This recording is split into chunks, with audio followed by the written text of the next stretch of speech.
What's now currently 7, so if you're ready, we'll go ahead and get started. I am ready.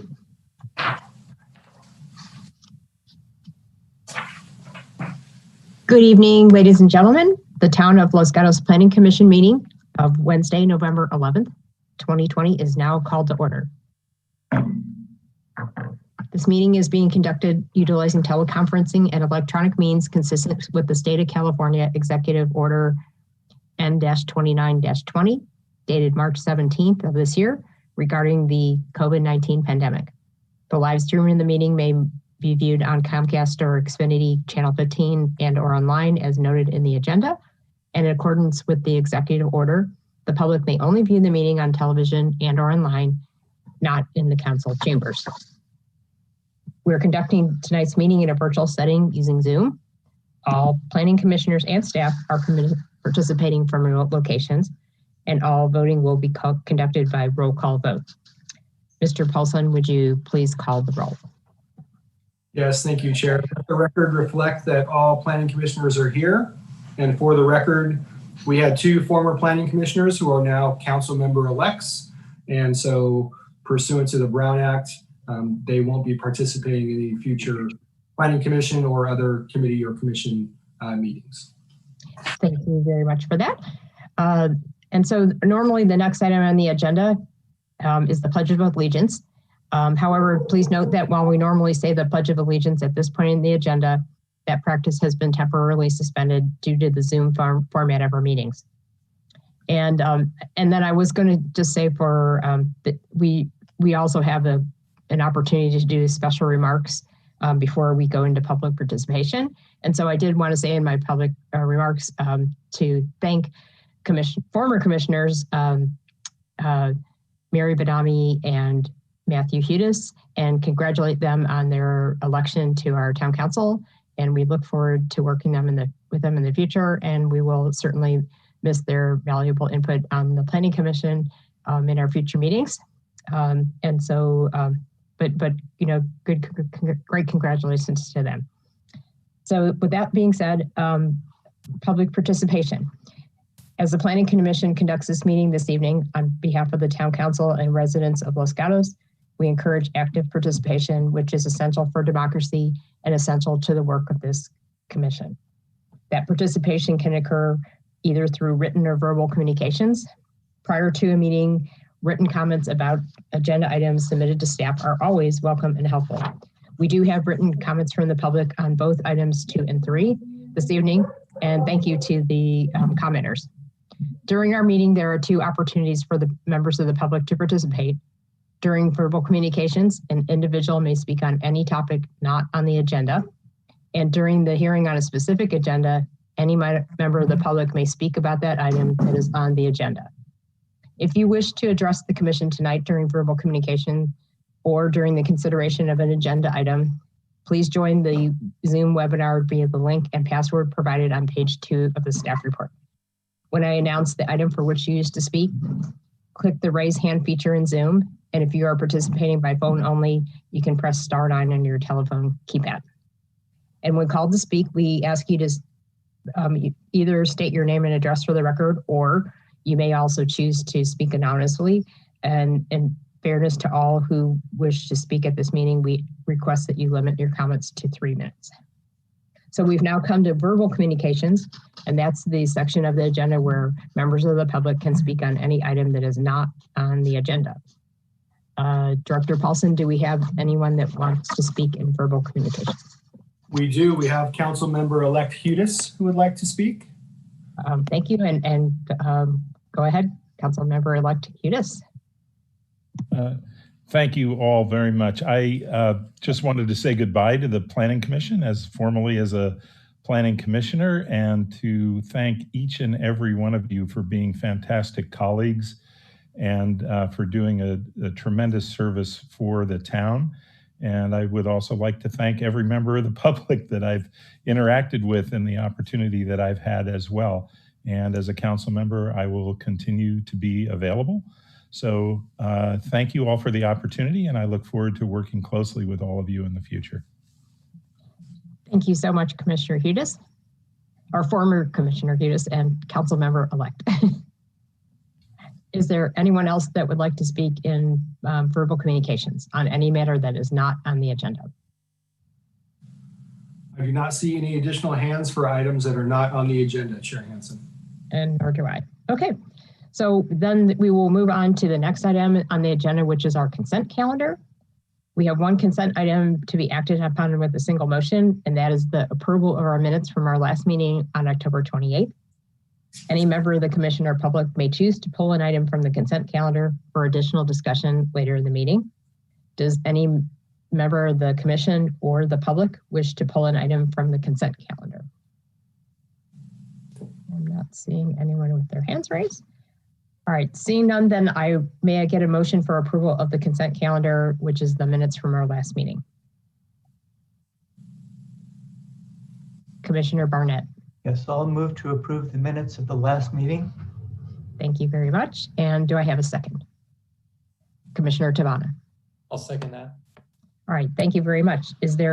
Are there any commissioners that wish to make any comments or edits to the minutes before we take our vote? Okay, seeing none, I will do a roll call vote, and I will start with Commissioner Birch. Yes. Commissioner Tavana, Yes. Commissioner Barnett, Yes. Vice Chair Jenoff, Yes. and I vote yes as well, so it passes unanimously.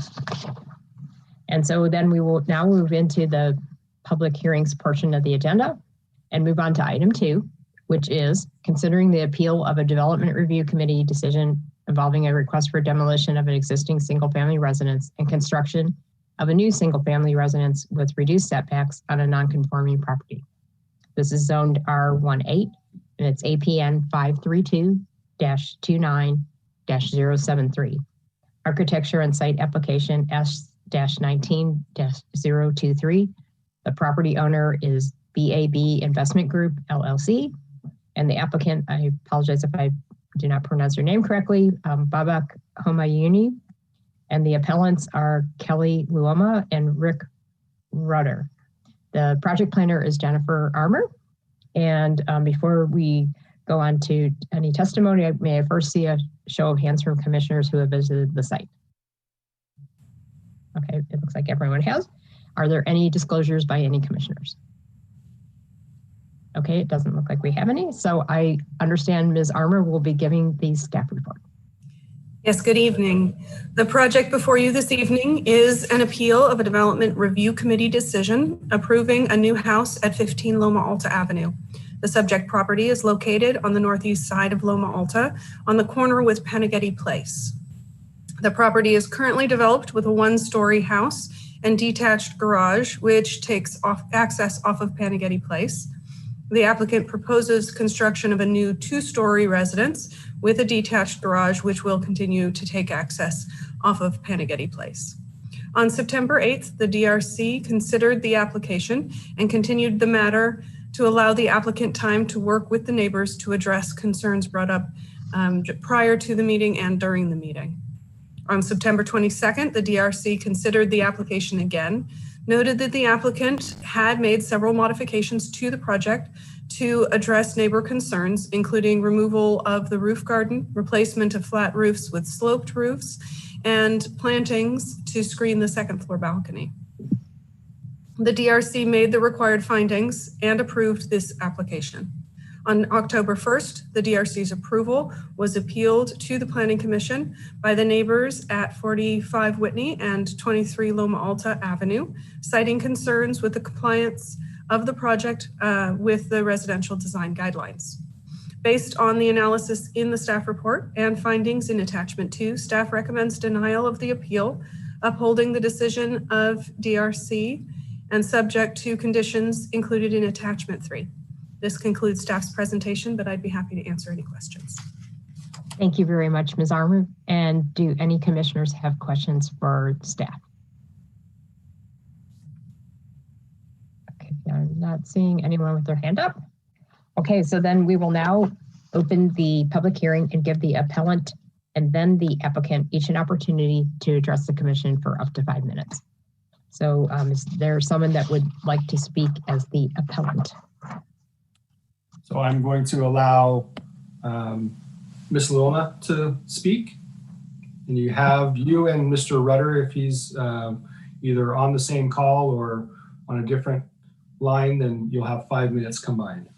And I just would note that before we start the speaking, that any members that were representing the appellant have a total of 5 minutes together to speak at this time. But there will also be an opportunity to respond to comments later on after we finish public testimony. Okay, can you hear me? Yes. Okay, so Rick and I will split our time. First, thank you very much for the opportunity to address the commission. My name is Kelly Luoma, and we live at 45 Whitney as well as the cottage at 111 Panaghetti Place. We are directly impacted by this proposed project. Rick and I filed this appeal, but we're not the only neighbors who have voiced concerns. Some have met directly with the developer. Others have signed a letter of support for the appeal. Rick and I, in full disclosure, we worked with James Lyon, a former member of the Planning Commission, on this appeal, since clearly this is not what we do every day. We want to be clear that we welcome this property to be developed. Currently, it is a deserted, neglected, dilapidated fire hazard, which the developer has paid no attention to for the last 2 years. We believe that the town's consulting architect erred in their assessment of the neighborhood. The proposed home is not consistent with the other homes in the lower Loma Alta block, which consists primarily of single-story bungalows, low-style pitched roofs. At its current design, the structure towers over the existing homes at 19 Loma Alta and our place at 111 Panaghetti Place.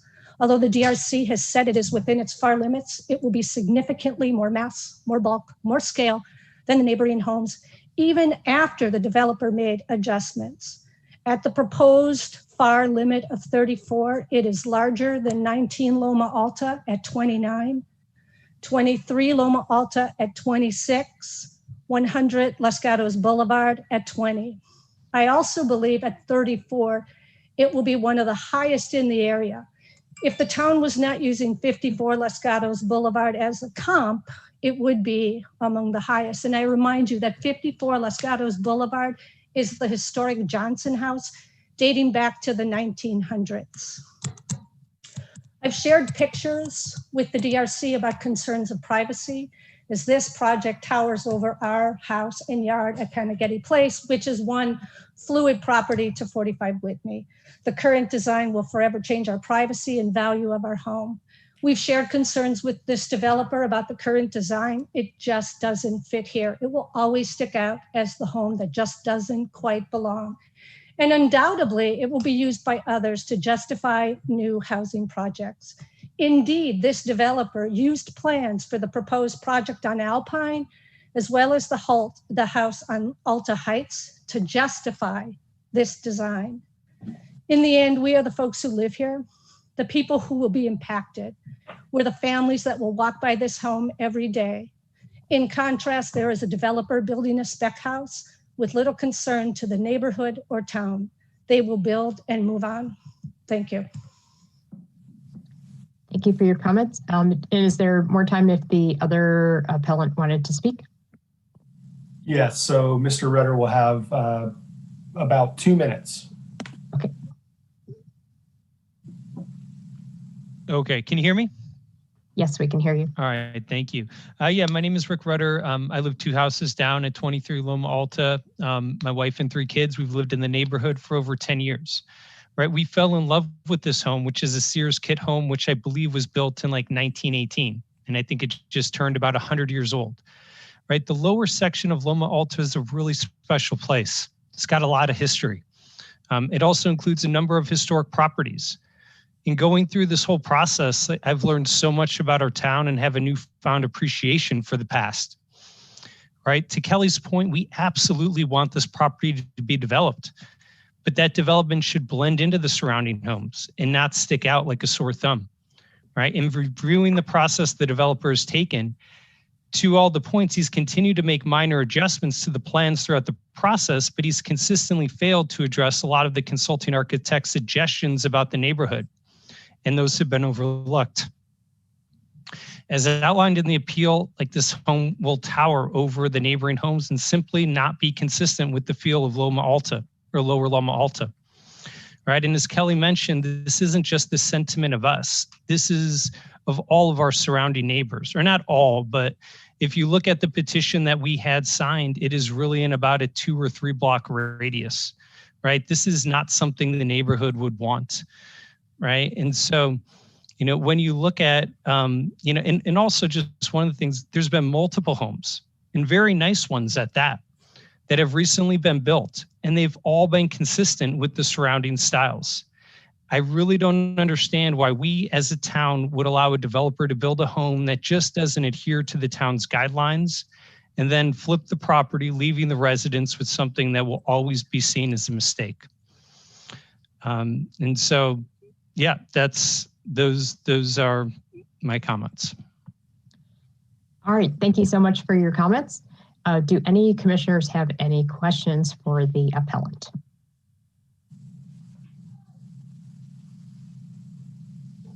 Okay, all right. So I did want to thank the appellant and thank you also for your detailed appeal with all of your suggestions. So I think we have a pretty good idea.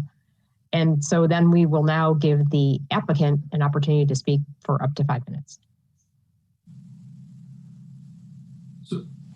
All right, we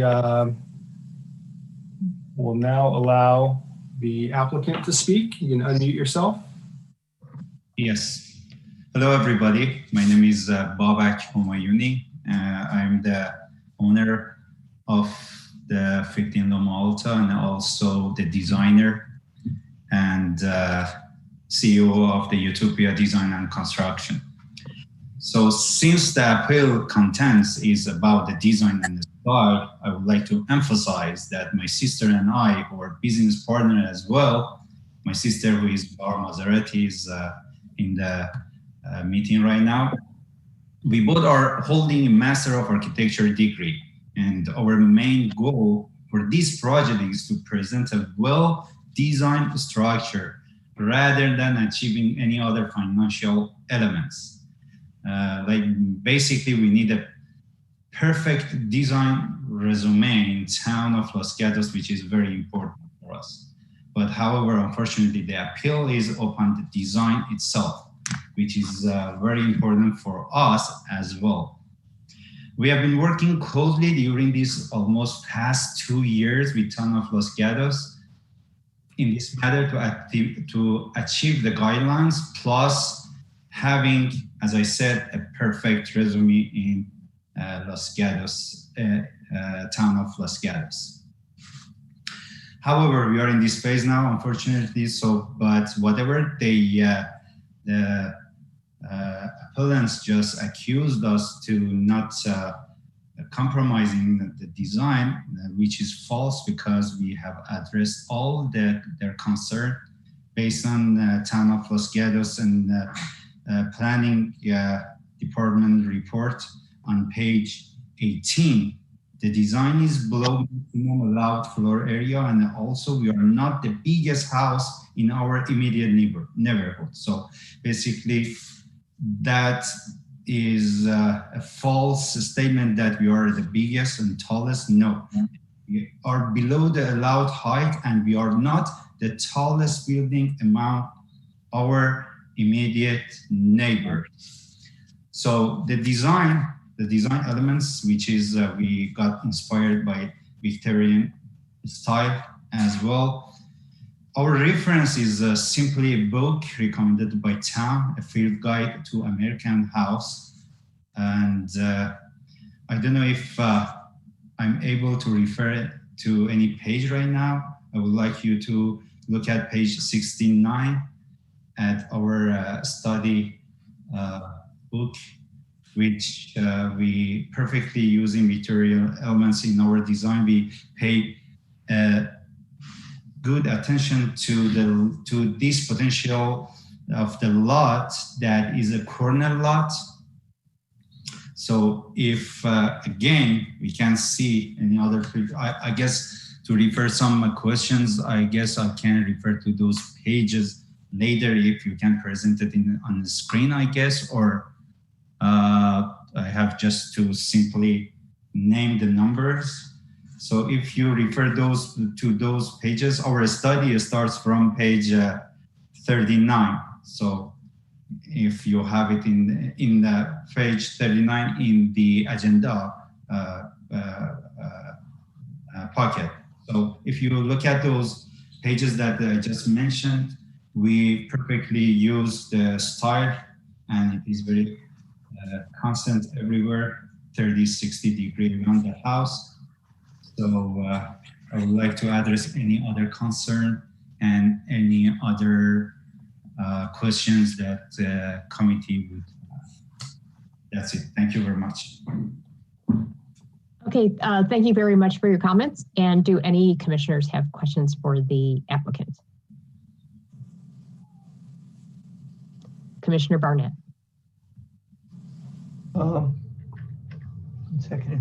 Yes, Mr. Cannon, in his letter of February 25th of this year, raised 7 concerns, and these are shown on page 87 of the staff report. And I was wondering if you had comments concerning his recommendations.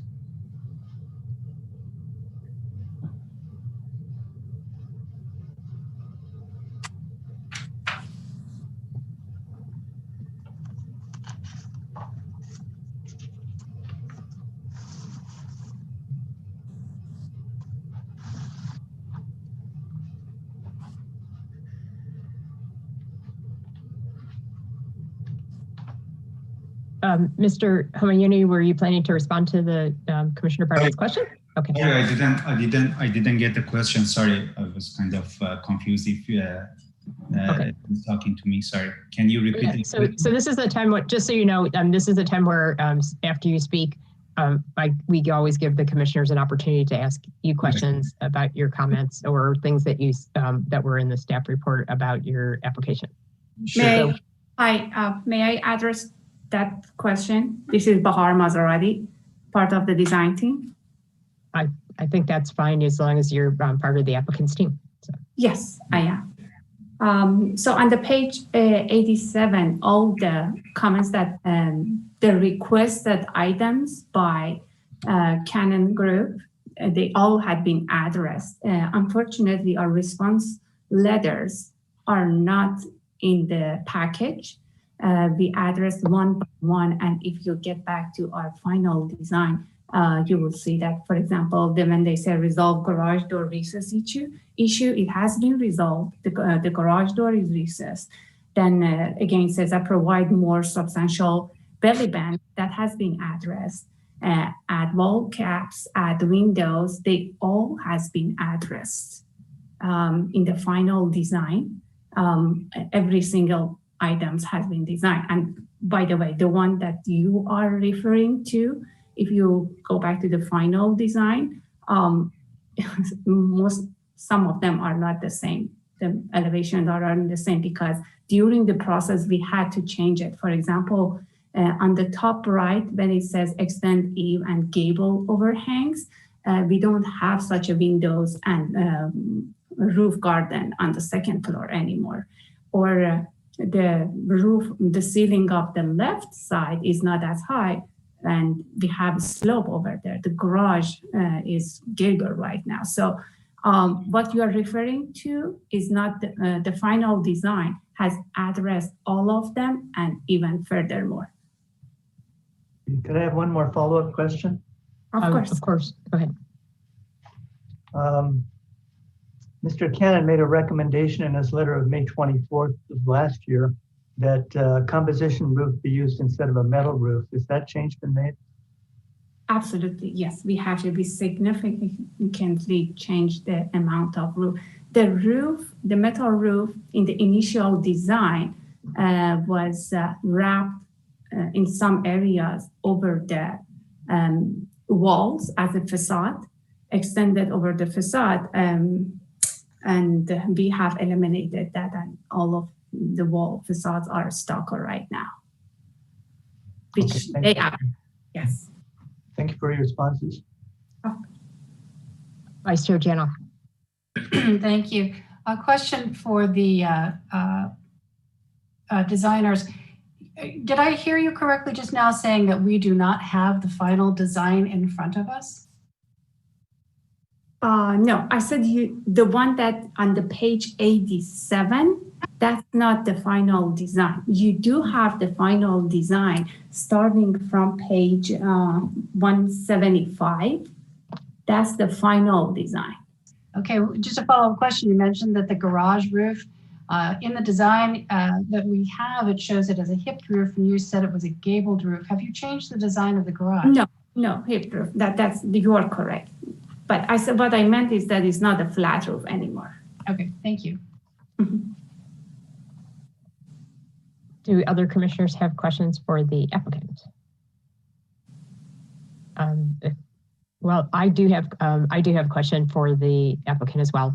I wanted to know if the applicant had looked at the appeal from the appellants, in which they had actually given a number of suggestions and had even given pictures of structures that they felt would be more appropriate for the neighborhood. So while the DRC, normally considers all the town standards, our residential design guidelines are not our town code, but they are actually very, very important, and having neighborhood compatibility in terms of style as well as form and massing are essential elements of the residential design guidelines. So I wondered if the applicant had looked at that, or if you had considered any alternate designs, because I'm pretty sure, I'm not an expert in architecture, but I'm not familiar with modern Victorian.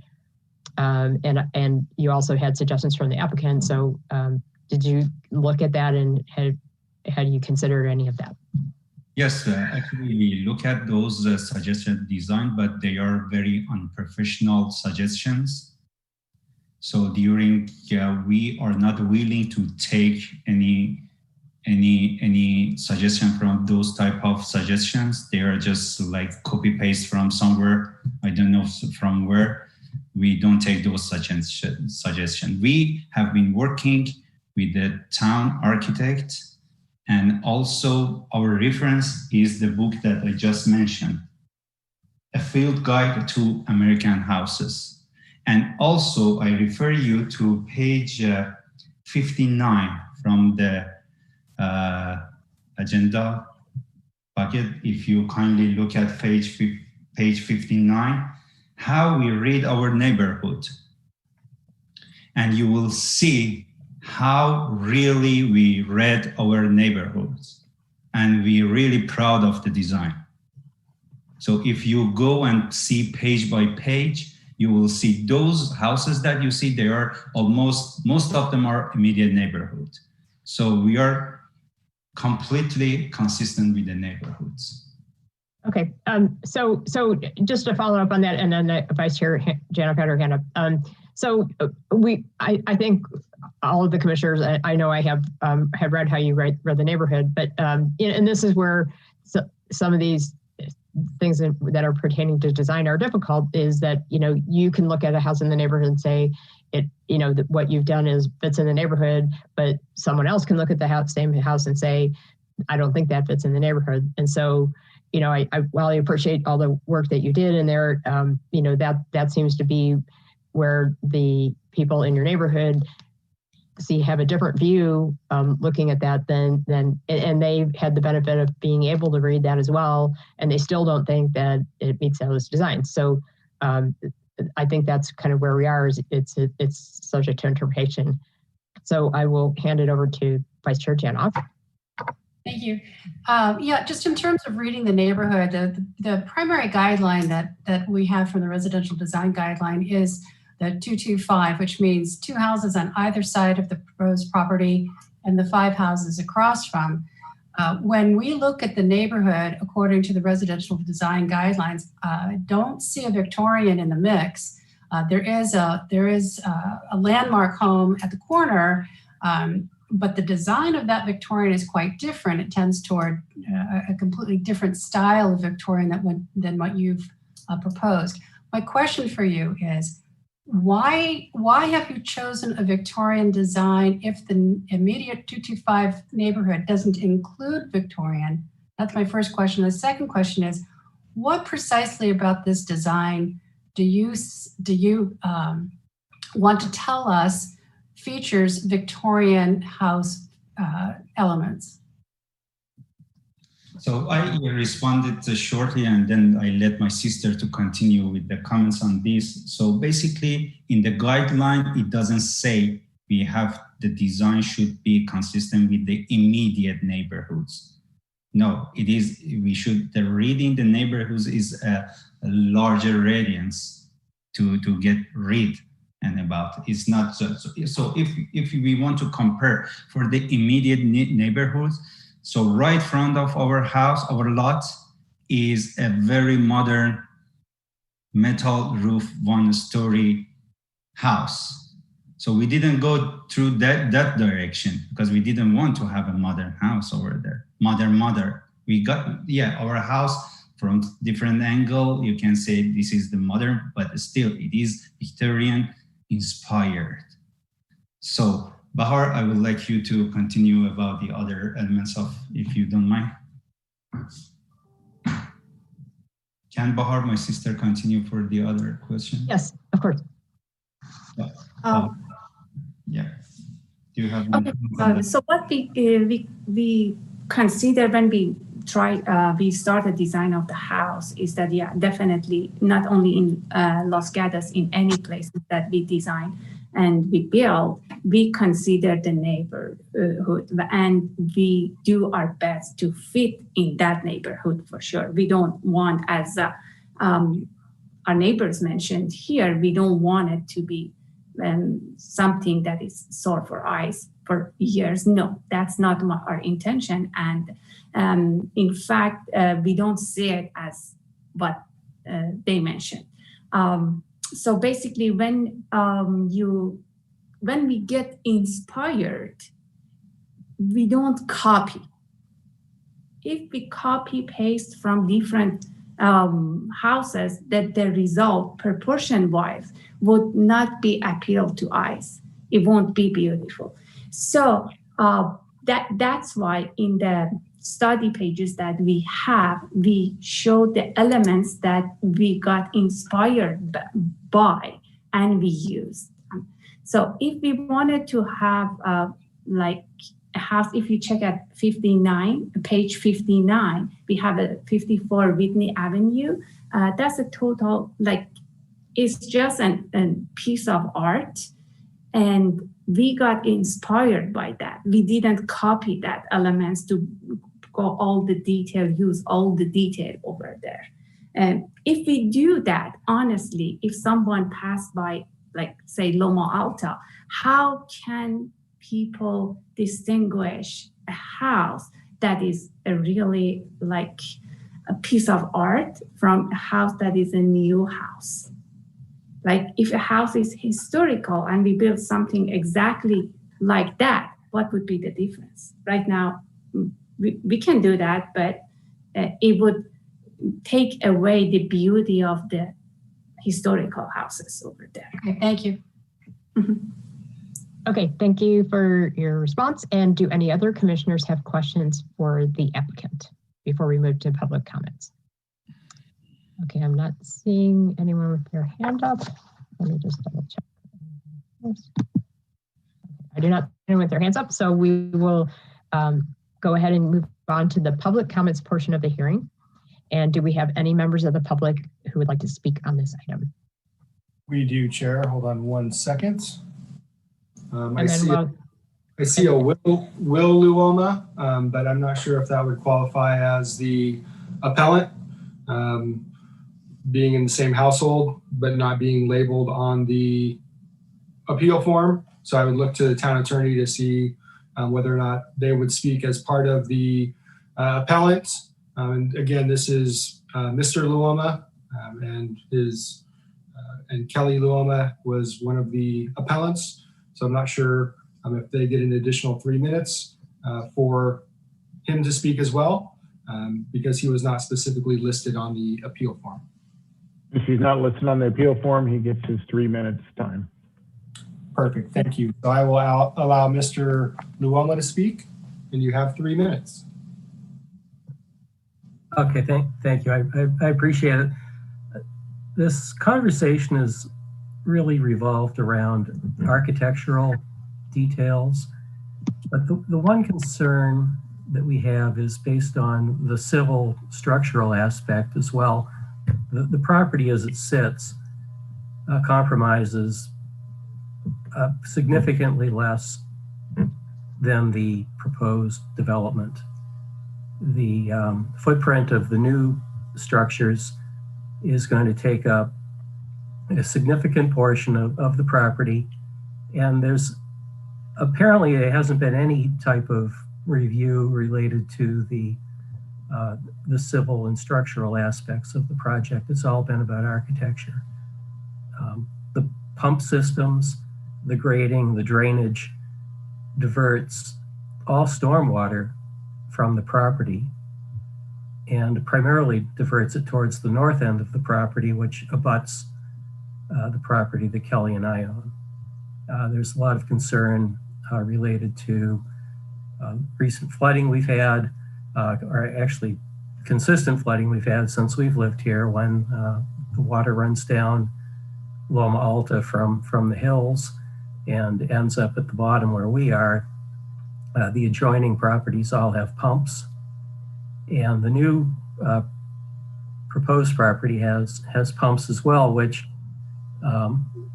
direct the stormwater off property, which apparently, in my experience, isn't best management practices.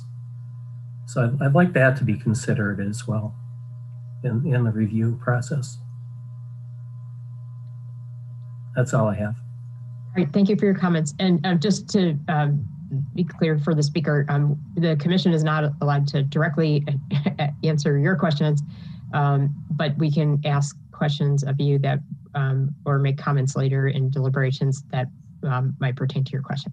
Okay, thank you. And those questions were also provided to the design review board, and they have previously been unaddressed. Okay, thank you. And it looks like we have a couple other people that have their hand up. We do. I'm going to allow Mr. Lyon to speak now. Okay.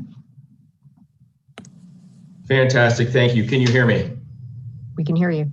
Perfectly. Great. Jim Lyon, 239 Johnson Avenue, 26-year resident of Johnson Avenue, lifelong resident of Los Gatos. From 96 to 2002, I sat in the same seats that you were, maybe not exactly the same seats as you are doing this remotely, but as a planning commissioner and as a member of the Historic Preservation Committee. So I understand the process you're going through, and I want to remind you of your duty to uphold the town ordinances and guidance documents. The Loma Alta Johnson Avenue neighborhood is actually one of the oldest in the town, and it first appears on the Sanborn maps in 1891. So this is a historic neighborhood, of the same era of Broadway or the Almond Grove area. And really, as I look at this project, which I've followed for over the last 2 years, it is an assault on our historic neighborhood and the character of the town. This is done by a developer who's looking to get in, get out, make money. I mean, you can see they haven't cared for the current property at all, let it run down over the last 2 years. And I think you can also see their attitude as well. They're hoping to wear down the resolve of the town. The initial proposal was a massive steel-clad modern monstrosity, well over FAR, and it's been whittled down really to what is now an ugly amalgamation of styles, trying to call itself a Victorian in form with modern interpretation. Let's call it what it is. It's just bad design and is not compatible with this traditional historic neighborhood. While it does meet FAR and other technical aspects, I think as detailed in the appeal, it doesn't meet the residential design guidelines. I do have to say I'm very disappointed in the staff comments in the packet. It's really a surrender. They show that they're not serious about enforcing and upholding the design guidelines. And it does demonstrate that town character is at risk when the consulting architect doesn't follow through with the design guidelines fully. It's clear that this is an unsightly project that will destroy the neighborhood and town character if allowed to move forward. There are too many projects in town like this, and it just needs to stop. As my mentor, Len Pacheco, used to say, We cannot allow poor design to destroy the character of the town. It's really time for you guys as a planning commission to help us protect our neighborhood, stop these attacks of poor design. And I believe that you cannot make the findings that this project complies with the residential design guidelines. So I do ask that you grant the appeal and remand this application back to the DRC and town staff with directions for revisions.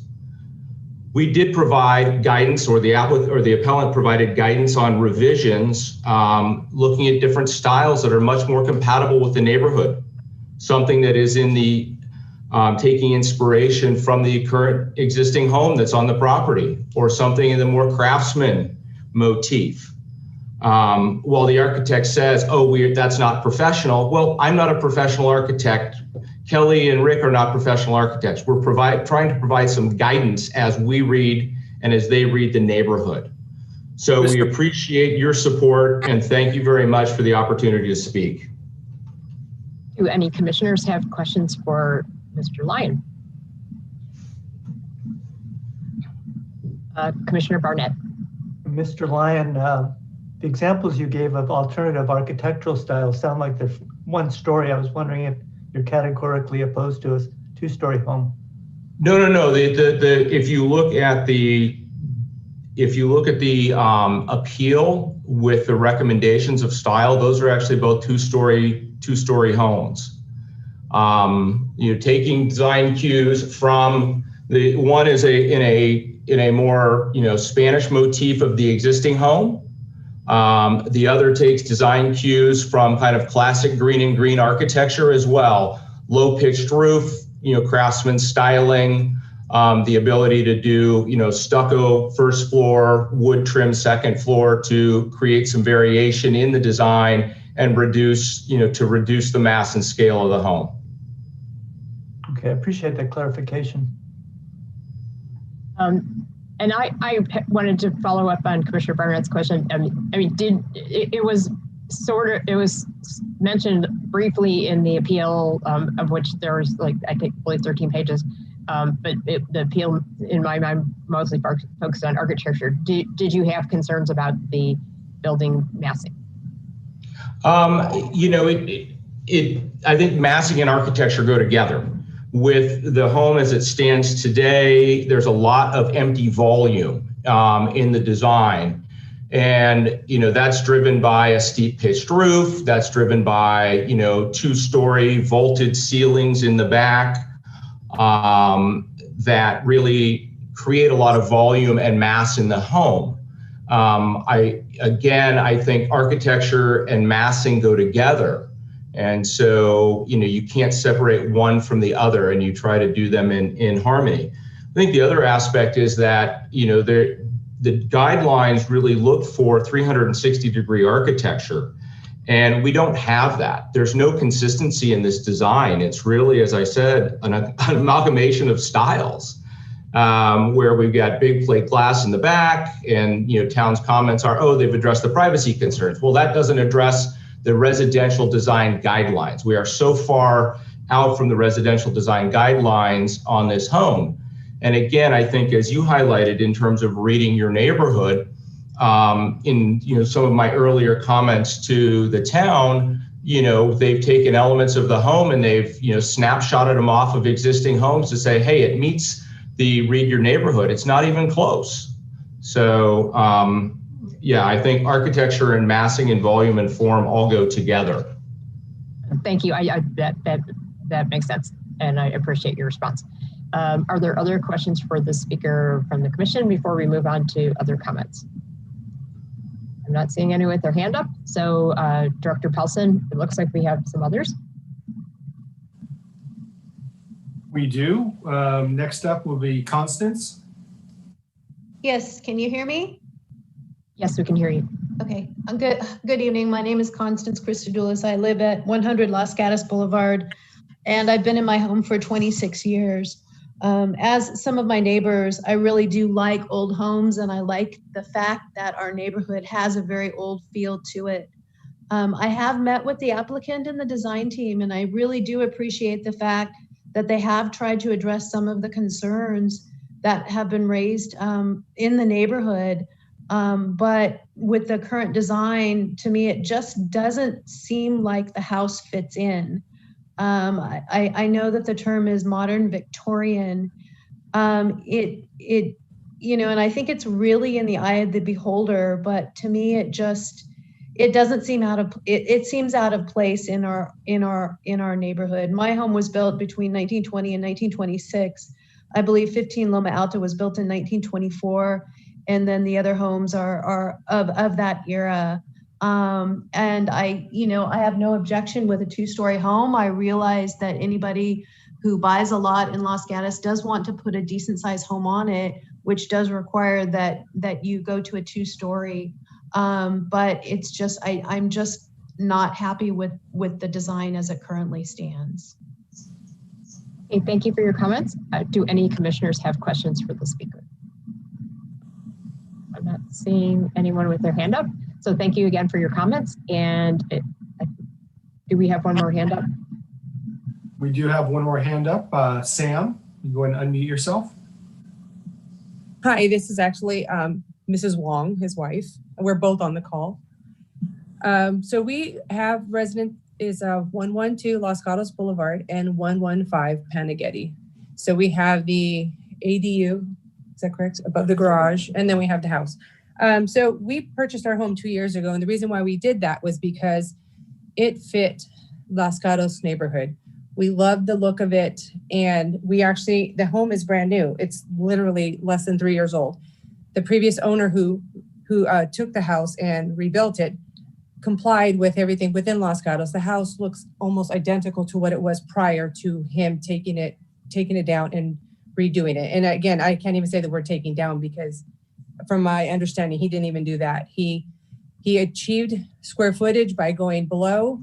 He achieved the same look, and he updated it, but kept it pretty much the same. And to see this home on the corner, which for us, it feels like the corner, to be changed to something different, obviously he's looking to maybe cut corners, I don't know, but I think it should stay the same. And it's one of the reasons we were driven to the neighborhood. Okay, so thank you for your comments. And do any commissioners have questions for the speaker? Okay, I'm not seeing any. And Director Paulson, is there anyone else that would like to speak before we close the public comments portion of this hearing? I don't see any other hands raised from the public on this, so you can go back to the applicant. Actually, there is one more hand up, I thought. Did I just see that? You did. That was the applicant, and now there's mysteriously another hand from Ted. Okay.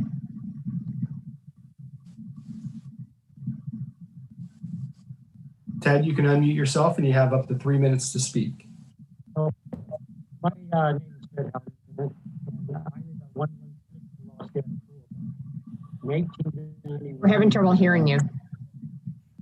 Okay, I get a little closer. How's that? Is that better? It's a little better. Okay.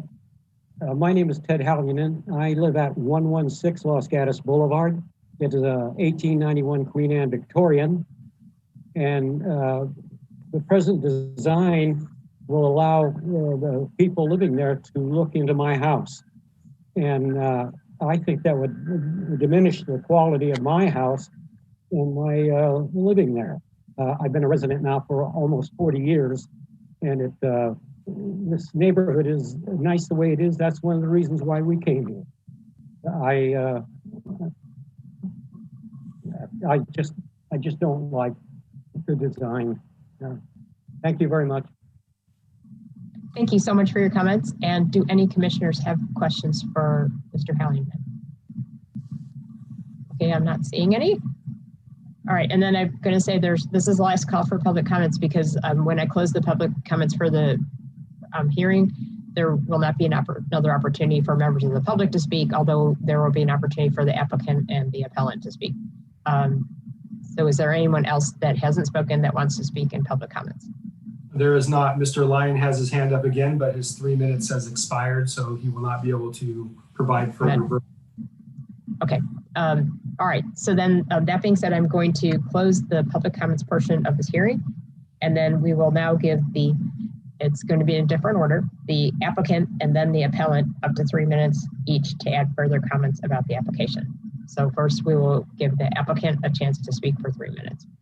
Yes, so imagine somebody like me comes to the town of Los Gatos, purchase a lot and wants to build a house. So what he has to do first, he has to get consultation from the town, which we did. We got some initial recommendation before we start the design, and we started from that point. And we get continue. So like 2 years, I'm talking about 2 years ago. And we followed every single town architect recommendation based on the report that you have in front of you. So should we go to the town and follow their architect recommendation, or we have to knock the neighbors' doors and get their taste of the style of the architecture as well to emphasize the design? So basically we cannot make everybody happy. So legally, we have to be in the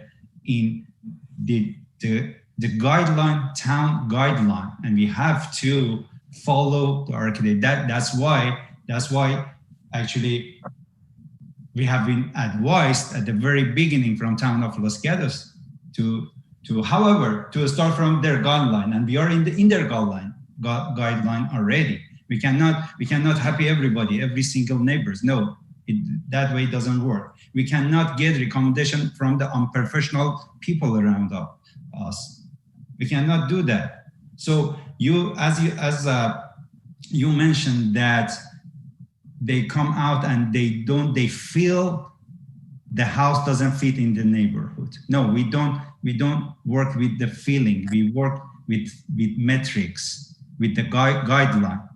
So based on the town of Los Gatos Planning Commission report, we were in the guideline for 2 years. We were cooperating with the guidelines and with their architect for 2 years. So at the same time, we changed the design. We reduced the volume, we reduced the square footage, we reduced the footprint, and we changed some of the design in order to get a result after 2 years. So now, after all those changes, again, we hear the same complaint, which is not acceptable for me. As an owner, if they are neighbors and they are homeowners, I am the homeowners too right now. I have the same right as they have. So I cannot come over there and just please everybody around me over there. No, the only person, the only organization I need to follow is Town of Los Gatos. Please go ahead and come back and just read all those reports. Mr. James Lyon from the very beginning started to fight this project from every different aspects. That's time, Chair. Okay. Thank you very much for your comments. Do any commissioners have any additional questions for the applicant at this time? And keep in mind, this would be the last opportunity to ask any questions of the applicant because we'll be closing the public hearing after we hear from the appellant. Okay, I'm not seeing anyone with their hand up, but I want to check my screen. Nope, I don't see any commissioners with their hand up. Okay, so thank you again for your comments from the applicant. And now we will give the appellant up to 3 minutes to speak.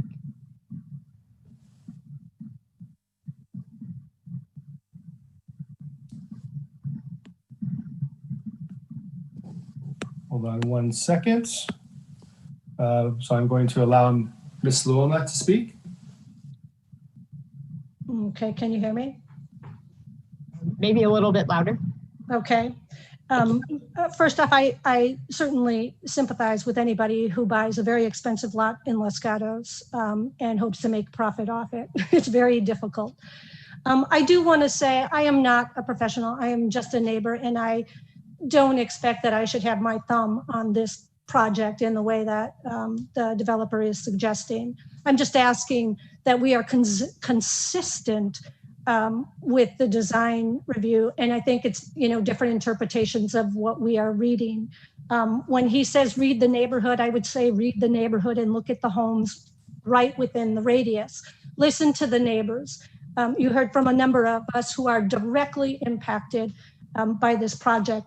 And I would also, as I have said to the developer, there have been 2 homes since I've lived here that have been built on Loma Alta, 134 and 244. They are beautiful homes that fit within the neighborhood. And both of them, I believe 134 took down a mission style small home and built a beautiful home that is consistent with the neighborhood. 244, again, built a beautiful home consistent with the neighborhood. And Trina and Sam, who spoke, 112 Los Gatos Boulevard, did an amazing job with what they did with essentially what was another home that was red tagged, but designed a home consistent with the neighborhood. That is all we are asking. We are not trying to stop the developer from building on this parcel. We want a home there. We have lived next to this neighborhood blight for 2 years. So we support a project going in. We have one shot to get this right, and that's why we're here today. Okay. Did you have any additional comments you wanted to make at this time? Rick, do you want to say anything? Yep, looks like we're just waiting for him to come to the top. And Mr. Rudder, you'll have 1 minute and 15 seconds. I really don't have anything else. I think Kelly nailed it. I mean, we really do. We would love to work with the developer, right? I really do wish we would have got what is called our neighborhood right in the beginning, so that he could have had better direction, right? But unfortunately, we are at the place where we are, and to Kelly's point, it's more important to get it right than just to get it done. Because at the end of the day, we're stuck with what's left. And there's so many good examples of how to get it right. So I think that's really all we're asking, right? Is to make sure that it gets done right. It gets done in a consistent way with the neighborhood. And that at the end of the day, it feels like a part of the neighborhood. It allows the neighborhood to continue to grow and be what it is. So that's all. Thank you so much. Now, do any commissioners have any questions for the appellant before I close the public hearing? I'm not seeing anyone with their hand up, so thank you again for your comments. And so I will now close the public hearing, and we'll ask if any commissioners have questions of staff, wish to comment on the application, or introduce a motion for consideration. And I did want to mention, it was in the staff report, that the Development Review Committee did continue the item from September 8th to September 22nd to allow the applicant more time to try and reach agreement with the neighbors. And so I will just, with that being said, I will turn it over to anyone that wants to ask further questions or comment on the application. Or if you're ready to make a motion. Vice Chair Janoff. Yeah, thank you. Just a couple of comments, I guess. I'm confused by the applicant's project. I'm confused by the design. I'm confused by the Victorian. And frankly, I'm confused why the consulting architect didn't point out more of the issues that seem obvious with the residential design guidelines. I didn't hear or read in the consulting architect's reports that he thought the design was a good design, was appropriate for the neighborhood.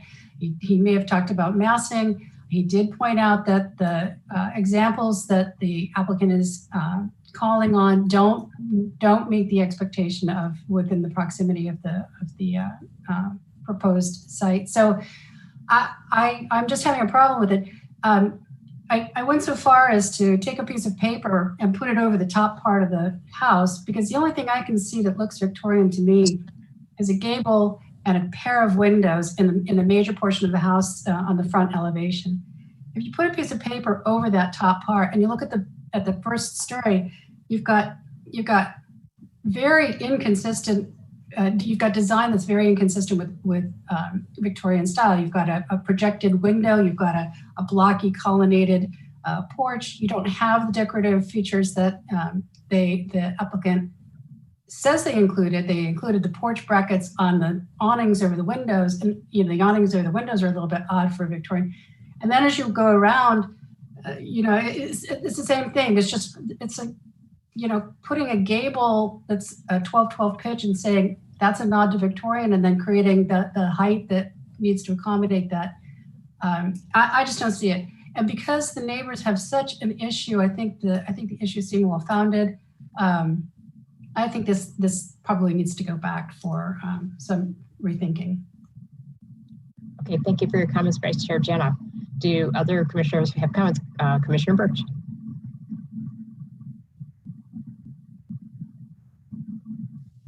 Sorry, having to use my phone for this, so it took a second. Yes, I agree with what Commissioner Janoff just said. If you spend any time around that area, there really are some little pockets of specific types of homes. As a matter of fact, somebody mentioned it was like one of the Sears catalog homes, and when I was walking over there, I thought the same thing. Even across the way, or any of the older, or any of the homes that have a second story, the second story is really not in your face. It's not right at the front facade like this one would be.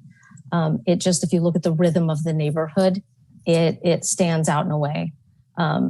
There are a lot of examples in Los Gatos of new homes that look like they've always been in the neighborhood.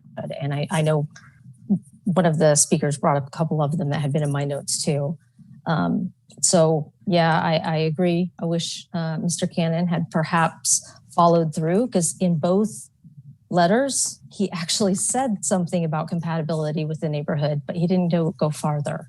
And I do sympathize with the amount of time that this has taken for the applicant, but we have to preserve those neighborhoods. And I know that we can do it right because we have so many examples in town. So I think I would be looking to see something different and have this come back again.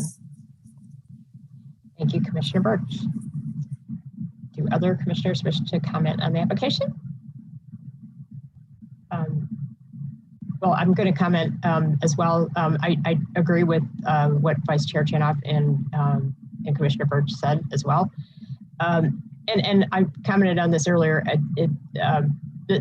These types of hearings are difficult for the applicant if they're on the other side of it from the neighborhood. But and it's also a difficult situation when you look at codes and numbers. But we have all these intangible things, and that's kind of what Los Gatos is all about. And that's why we have residential design guidelines, and that's why we have a general plan that encourages that new development to blend in with the neighborhood. And the residential design guidelines are very clear about fitting in the neighborhood in terms of style. And then we get into the issue that was brought up earlier, which is, the applicant went to a considerable amount of trouble to, in their mind, read the neighborhood, but it seems that the neighborhood is seeing it the other way. So I agree that I think we can do better. And I think when we have a special neighborhood like this, that it's really important to take that in consideration. And so it's not just about meeting the numbers in our codes. It's about making something that's going to fit in the neighborhood and going to last for a long time. So I would be looking to see something different and come back. I'm not clear that if it makes sense to do a continuance because the applicant was already given time by the Development Review Committee. And I also heard in their comments that they are frustrated with our process and think that some of the suggestions were unprofessional and so on and so forth. So I'm not sure if a continuance is appropriate. So, but I'll look to hear from other commissioners because if we're in agreement about needing to see a new design, there's two options. One is we can uphold the appeal, which is essentially denying the application, or we can continue it to allow the applicant time to work with the neighbors and see if they can do better. So did Commissioner Barnett or Tabana want to speak on this matter? And you don't have to, but Commissioner Barnett, and then take yourself off of mute. Sorry about that. I also found it difficult to reconcile Mr. Cannon's comments with my own observation of the design and certainly the comments from the neighbors. I sort of like the idea of a continuance, although there's been a number of efforts by the developer and the neighbors to come to terms, but maybe in light of the views of the Planning Commission, they could make more progress on that. Okay, thank you for that. And then Commissioner Tabana, it looked like you had your hand up. Did you still want to say anything? Yeah, you know, I had a difficult time, I would say, going over this project. I was leaning towards, you know, denying the appeal, if you will, just for the basic fact that I do drive up and down Loma Alta rather regularly, just based on where I do live, and I do see the architecture, the styles in the neighborhood. And there is one directly across the street that is a modern, I would consider it a modern farmhouse. While I don't agree this is probably a Victorian, it's more of a modern Victorian / farmhouse feel, I do feel that it does fit into the neighborhood. And while we didn't hear speakers tonight, there were a couple letters in support of this project. Directly, their neighbors at 19 Loma Alta, there was a letter from Julian Goodstein who was in full support of this project. So I think it's unfair to the neighbors who didn't speak up just because they are in support of it, and we're only hearing the people who have spoken tonight. And I think it's unfair to the DRC with all their decisions and all the hard work they have put into this project so far and approving it, for us to say, well, we don't agree with the approach or the style of the project. So I would say I'm leaning towards the other end tonight here. Okay, no, thank you for your comments, Commissioner Tabana and Vice Chair Janoff. Yeah, just a couple of comments. You know, what we've learned over the years from the DRC is that staff is in a certain way limited by the technical requirements brought before them. And so there's the aesthetic realm and the design guideline realm that they don't weigh in on, and that's the purview of the Planning Commission. And so it's appropriate for this to come before us, even though the DRC did approve it. We've had other projects in a similar situation. So I think that's important. The other thing I'd like to emphasize is this is one of the most beautiful historic neighborhoods. There's a lot of continuity with the history in this area. It's one of the oldest streets.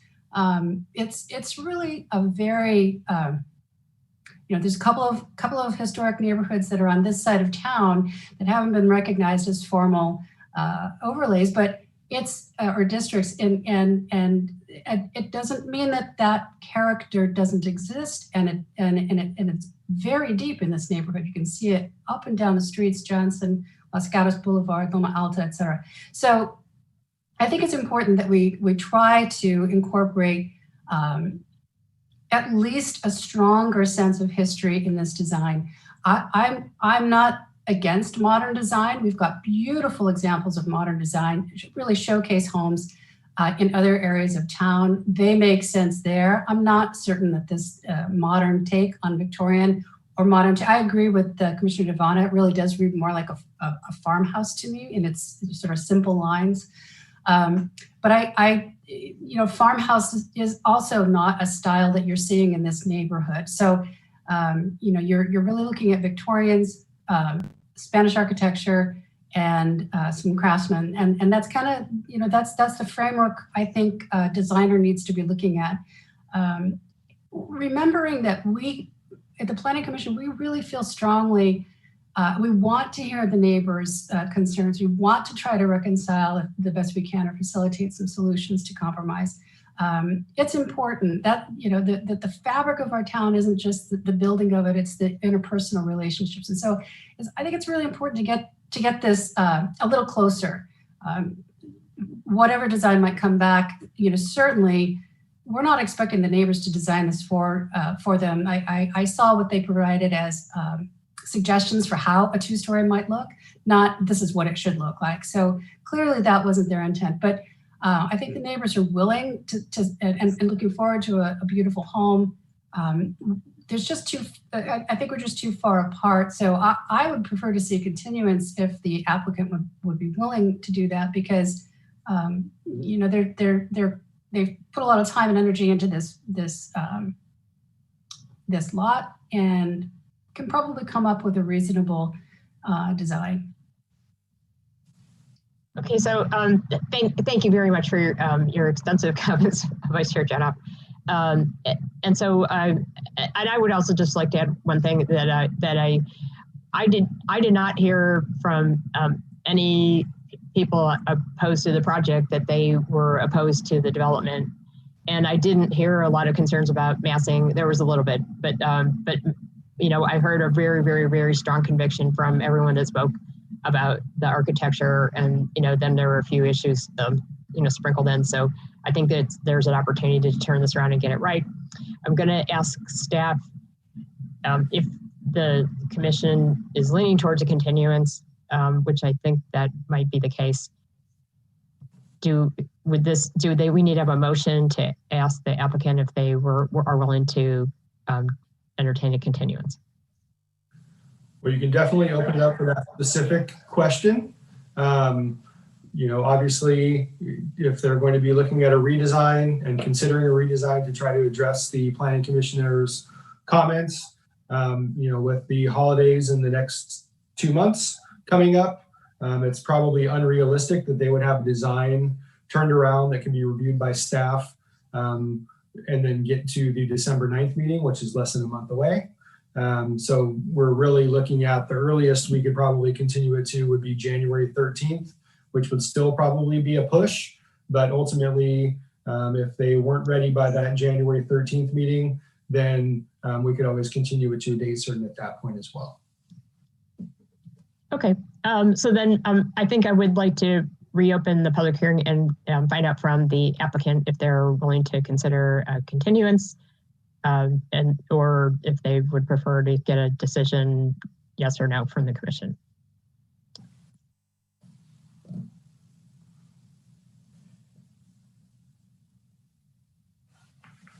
So I'm going to allow the applicant to talk even though their hand's not raised.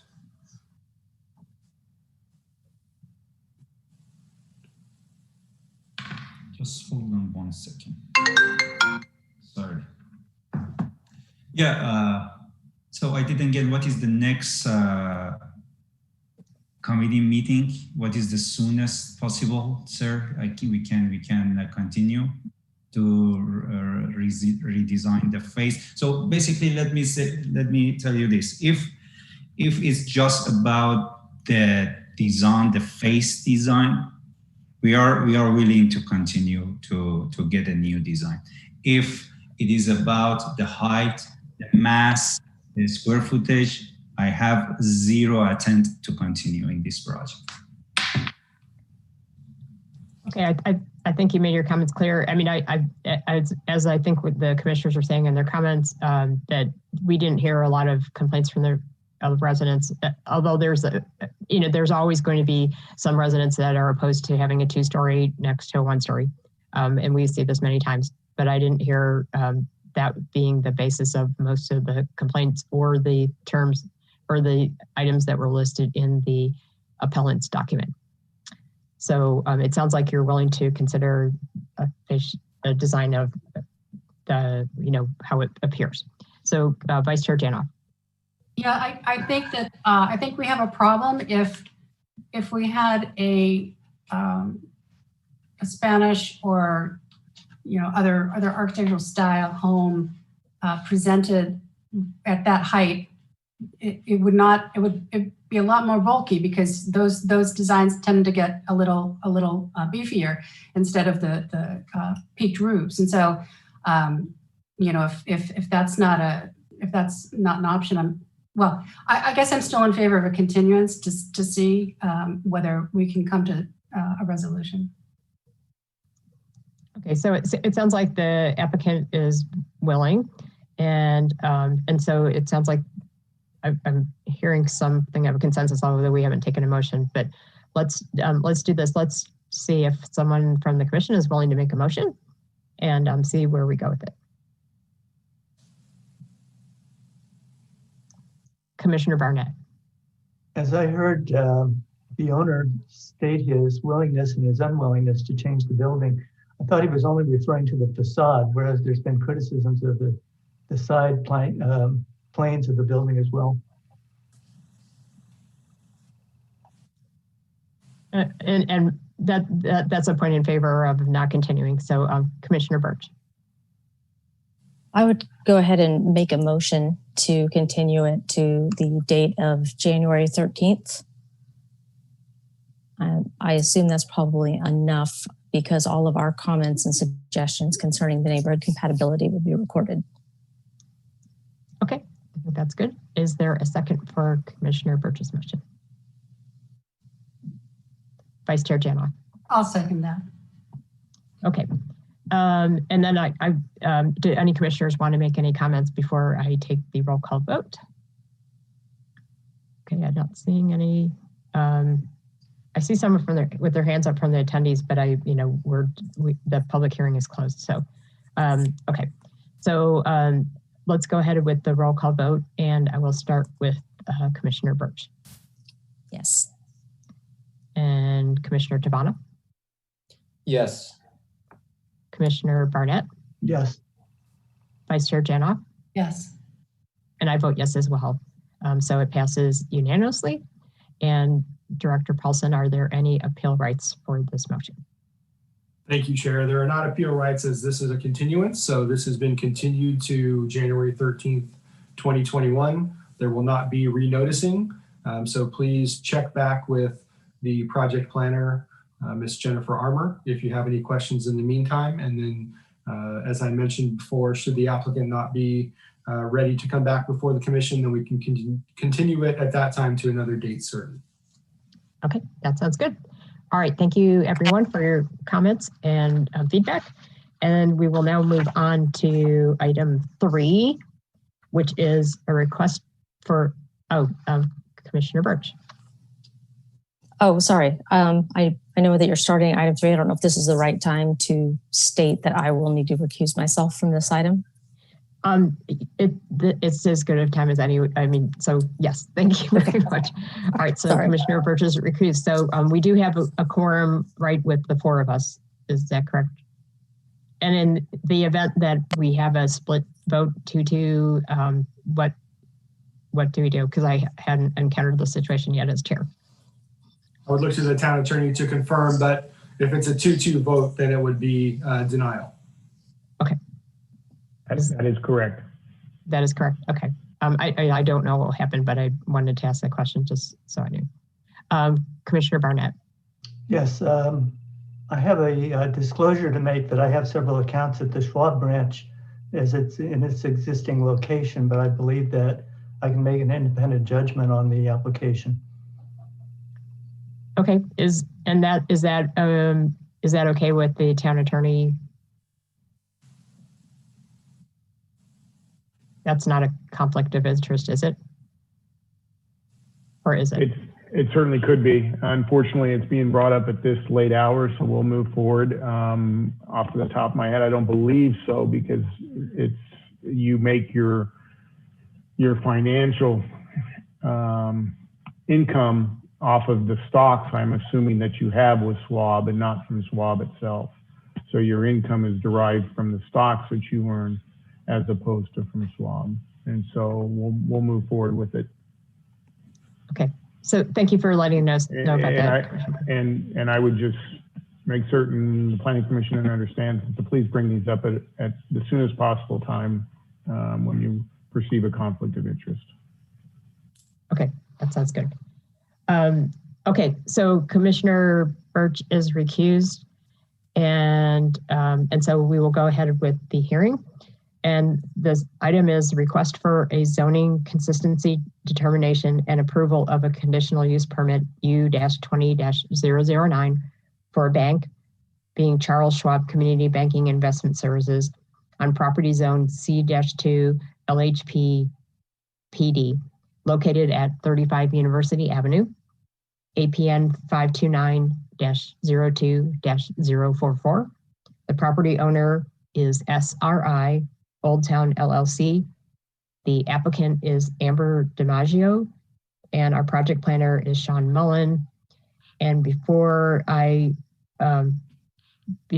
before we go to the staff report, I would like to ask a show of hands for commissioners that have been able to visit the site. Okay, probably everyone's been by that part of town. Okay, so are there any disclosures beyond what we already heard? Okay, so I understand Mr. Mullen will give us the staff report. Thank you and good evening. Before you tonight is a request to determine the zoning consistency for the Charles Schwab Community Banking and Investment Services and consideration of a conditional use permit for that proposed use. The subject property is located in the Old Town Shopping Center on the west side of University Avenue in the C2 zone. The applicant proposes to occupy a vacant ground floor tenant space near the corner of University and Elm Street. The C2 zone is intended for predominantly pedestrian-oriented uses such as retail, service, and entertainment. Office uses are allowed in the C2 zone, but may not be located on the ground floor per the town code. A bank use is allowed in the C2 zone on the ground floor with the approval of a conditional use permit. Traditionally, businesses that provide investment services have been considered office uses and may not be located on the ground floor in the C2 zone. The applicant requests that the Planning Commission determine that the proposed use is a bank and seeks approval of a conditional use permit for the use to be located on the ground floor in the tenant space at 35 University. The applicant has provided a letter of justification, project description, and a letter describing the proposed use that speaks to the consistency of the use with the C2 zone. A desk item has been distributed to the Planning Commission, providing additional public comment received after the publishing of the staff report. And staff recommends that the Planning Commission review the application materials and determine whether the proposed use is a bank. If the commission determines the use is a bank, staff recommends approval of the conditional use permit, subject to the recommended conditions of approval included with your staff report. This concludes my report, and I'm happy to answer any questions. So before I ask any other commissioners, I did want to clarify, is my understanding after speaking with staff yesterday that it is two separate decisions that are related. One is making a decision about whether or not this is a bank or not. And then additionally, we would make a decision to approve or not approve the conditional use permit. And since we have some commissioners that haven't been with us as long and we haven't seen a conditional use permit for a while, I would remind the commission that conditional use permits run with the land. So if we approve it, then whatever that use is will be the one that carries over, even if Schwab wasn't to continue with it. And so that was something that I wanted to clarify and make sure that we had right with staff. And then I will ask if anybody has any questions. And I think that that Ms. Wren is also here, our Economic Vitality Manager. So go ahead, Commissioner Tavana. Just a quick question. Was it mentioned that there was a desk item distributed on this topic? Yes, there was a desk item distributed this morning for an additional public comment received after the publishing of the staff report. Okay, I don't think I received that, but okay, I'll take a look for it. I'm actually not sure I received it either. I checked, but maybe I missed it. Okay, but you know, I think it would be helpful. I'm going to just make this suggestion while we're still on the staff report that if we could hear from Ms. Wren about her thoughts about this application and if it came to that where there was concerns about the conditional use permit, are there other opportunities to fill this vacancy left by the gap? So without giving any personal opinion on the staff report or the application, I can just say that I've been working with the applicants for over a year now. They do have a current location in town, which to date we have looked at as a legal non-conforming space. As I understand it, they intend to relocate their space to the one that's on the application today, the former Gap building. You know, it's really hard to say what could fill this space other than this use at this time. You know, retail was already changing, it was already shrinking, and the format was looking much different. And then we had the pandemic, of course, hit in March, which has really just turned our economic situation upside down. It's hard to predict what's going to be next. I can say that we have had some new businesses looking to come into town. Very few are retail. They're mostly food uses or like kind of hybrid uses, since service isn't really something that can be done in a lot of places. So it's hard to predict, not knowing how long we'll be with this pandemic and what that economic outcome is going to be, how retail will look in a couple of months. I can just say that to date, I haven't received any inquiries on this space other than from Charles Schwab. And I don't know that we really had a flood of any other type of retail. I would say, if anything, I'm seeing people looking for smaller footprints so that they can have maybe an in-store brick and mortar footprint, as well as some space in the online world. And if you have any other specific questions, let me know if I missed something. Okay, so do any commissioners have questions for Ms. Wren or staff? Vice Chair Janoff. Yeah, just a quick question for Ms. Wren. The desk item, one of the statements in the desk item indicated that we were on the precipice of an economic boom, and that we were going to see. I'm paraphrasing. I don't have it in front of me, but the gist of it was, we're just so close on the cusp of this big economic recovery, and why would we install a so-called bank in a retail space? Am I to understand from your previous comments that the likelihood, well, I guess it's hard to say, but I'll say it anyway, the likelihood of a retail footprint being in this space, it seems low at the moment? It's really hard to say for this specific space, mostly because Old Town works a little bit differently than the rest of downtown. We know predominantly because it has one single owner, they are able to do a little bit more programming and do a little bit more kind of synergistic programming, where they're looking at certain retailers and certain businesses that follow one another around.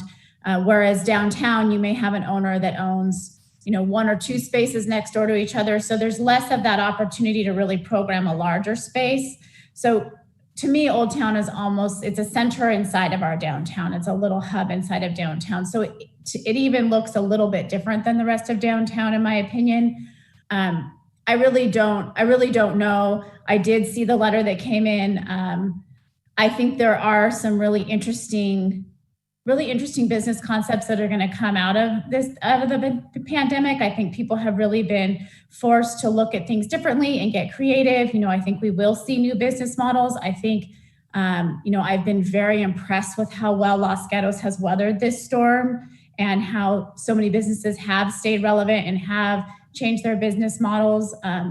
I just don't know what could come here. Federal has over and over proven to do a good job with their tenanting, but I just don't know. I can't speak for them to know if they have somebody else or could find somebody else. And just a quick follow-up, if I might.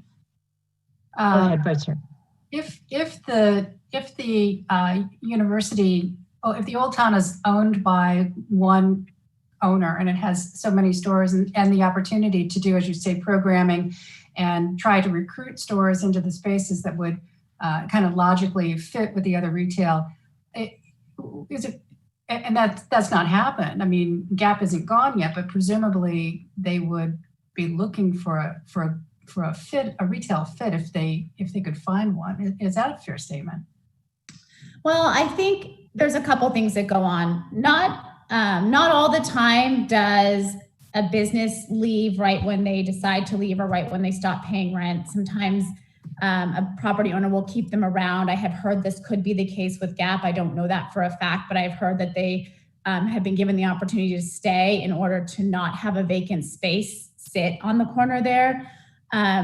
So it's, it's really, again, it's hard to say. I know that the formula that they work with has specifics to it. So it's not like they can necessarily say, oh, we have 6 people who will backfill this if this doesn't work out. I think on the flip side of that, they may be looking at, if this does work out, this could then provide draw for, another set of retailers or another set of businesses. So it would probably be a question that you could ask most specifically of one of the representatives that I see here tonight in the attendee list. They may be able to give you some more insight on their formula. Thank you. Okay, thank you for all that insight, Ms. Wren. And do any other commissioners have questions for staff at this time? There will be another chance to ask staff questions later. Okay, so then we will go ahead and open up the public hearing to allow the applicant to address the commission for up to 5 minutes. Thank you, Chair. So it looks like Mr. Kreshik is going to speak on behalf of the property owner. And so I'm going to allow him to talk for up to 5 minutes on the application. Thank you, Commission and Ms. Wren. I appreciate the thoroughness of the report and the dialogue thus far. My name is Jeff Kreshik. I'm Senior Vice President for Federal Realty. I handle the West Coast leasing. We're a publicly traded real estate investment firm, over 58 years as publicly traded on the New York Stock Exchange. We've owned this property for 23 years, and I think that's a very important distinguishment. We're not a development company that comes in, develops something, owns something, and turns it around and does something else with it. We stay with our communities for a very long time. Our average length of hold is well over 23 years on our portfolio nationally. I think Ms. Wren really hit the point that we'd like to make here today is we were going through an evolution in retail before COVID. So Vice Chair Janoff, to your comment in that letter about this precipice, I couldn't disagree more. Are we on the precipice of the next normal? Yes. This revitalization, I don't know that I can call it that, and I don't know that it goes directly that way. We are on the precipice of the evolution of retail. And I want to make sure that it's really understood. When COVID ends, what's happening in retail doesn't end. What's happening today in retail and the changes that are happening and why community serving uses such as Schwab are so important to these downtowns was happening long before COVID. I believe, Ms. Wren, you and I met on the property maybe 2 years ago when we identified some of these issues and some of these problems. And we pointed out that retail is evolving and a community-facing Amazon-proof type of use, such as a bank, is a vital part of any downtown of any project. And you can see it in areas like Palo Alto, Walnut Creek, even on our very own Santana Row in San Jose. So this is not an unusual use to find in a vibrant retail community, and it is customer-centric. And again, I think it's an important point. It is somewhat Amazon-proof as well. This is not a service that many people are doing online, certainly not on the investment side, but even on the banking side. People still like to have that relationship, that direct connection. So I think that's very important to note. As far as, I'm happy to take any questions as far as what the merchandising strategy is, how we evolve the project, but you'll notice Sephora is under construction. We recently were able to add that. And to answer the question that was asked, yes, it is safe to say that if we could find a retail tenant to come into this space, we would do so. But keep in mind, and to Ms. Wren's earlier point, retailers today are much, much smaller. That gap space is almost 9,000 square feet. There's not a big universe of large scale users. As a matter of fact, if you look at what's happening on the landscape, the large scale users have been closing stores and filing bankruptcies, including Sur La Table, Brooks Brothers, J. Crew, Forever 21, and a list that goes on and on. It's been a virtual hit parade lately of store closings and bankruptcies.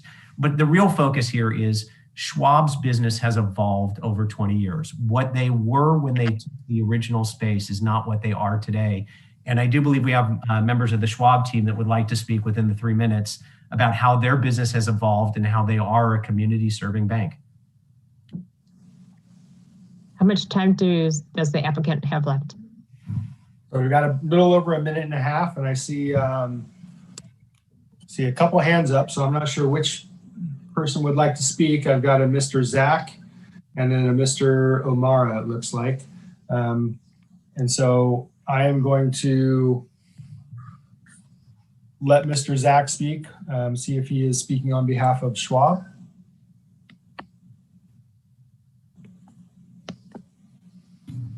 Thank you, everyone, for the opportunity. My name is Richard Zach. I'm the regional manager for Charles Schwab Bank.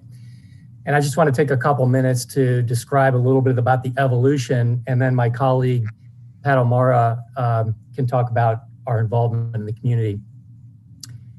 Schwab's a modern wealth management company. We're committed to helping our clients reach their goals through integrating a human, a local, a branch platform, along with a very robust online and mobile platform. We leverage both the power of people and technology.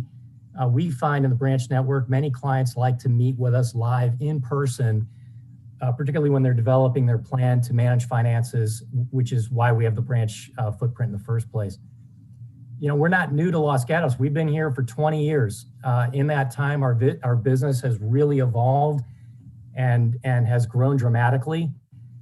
Schwab Bank was created in April of 2003 after we started in Los Gatos 20 years ago. In that time, right now, today, Charles Schwab Bank is the 11th largest bank in the country, $348 billion in assets. We are a bank for investors that provide all the traditional things you might think of with banking: checking, bill pay, ATM mortgage, home equity lines, trust services. And lastly, before I turn it over to Pat, J.D. Power ranked Schwab Bank the highest in customer satisfaction in the United States 2 years in a row. So I think my colleague Pat has a few things to add with respect to our involvement in the community. Pat? So Chair, we've got about 5 seconds. So Mr. O'Mara, you're going to need to make this quick, but the commission may have questions.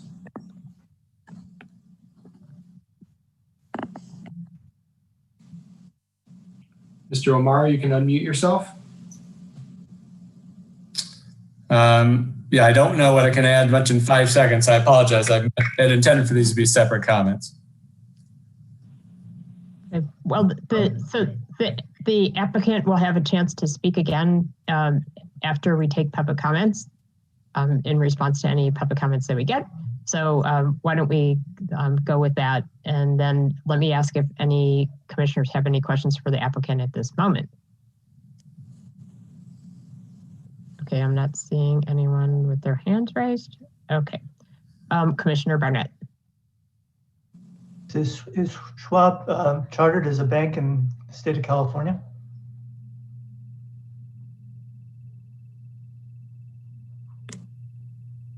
Mr. O'Mara, you can, or Mr. Zach, either one. I'm going to allow both of you to talk.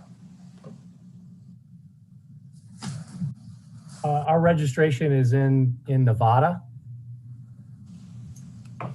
Okay, thank you.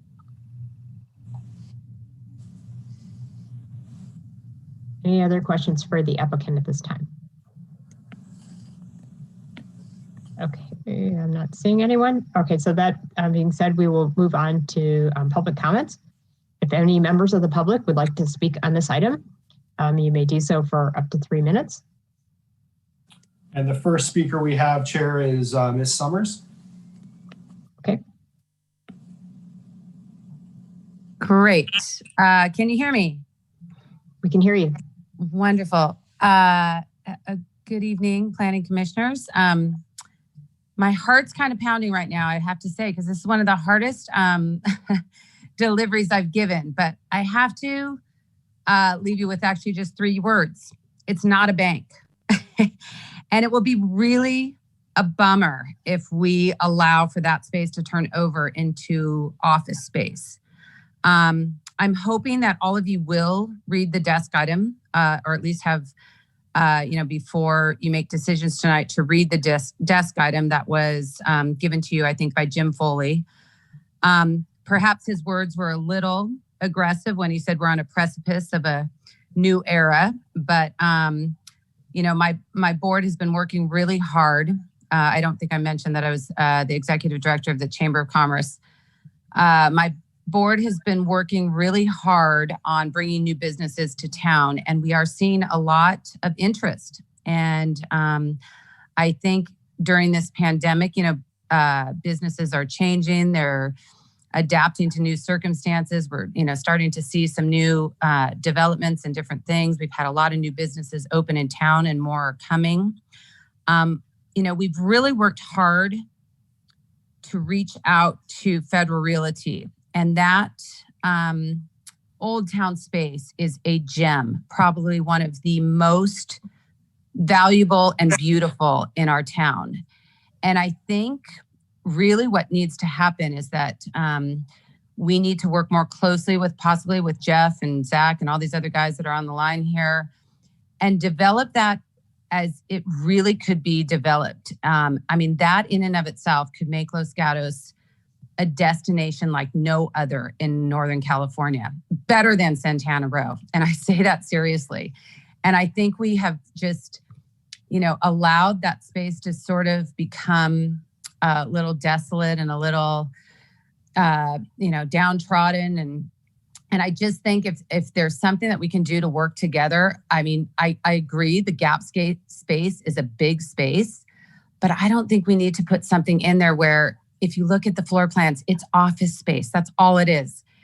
And we need something in there. Maybe it's divided into a couple different spaces, but we're more creative than this. And I think working with them, we can actually come up with something that's different and cutting edge, and maybe it's pop-up studios. I don't know what it looks like, but I just think that we are selling out if we allow that to become a Charles Schwab. Thanks.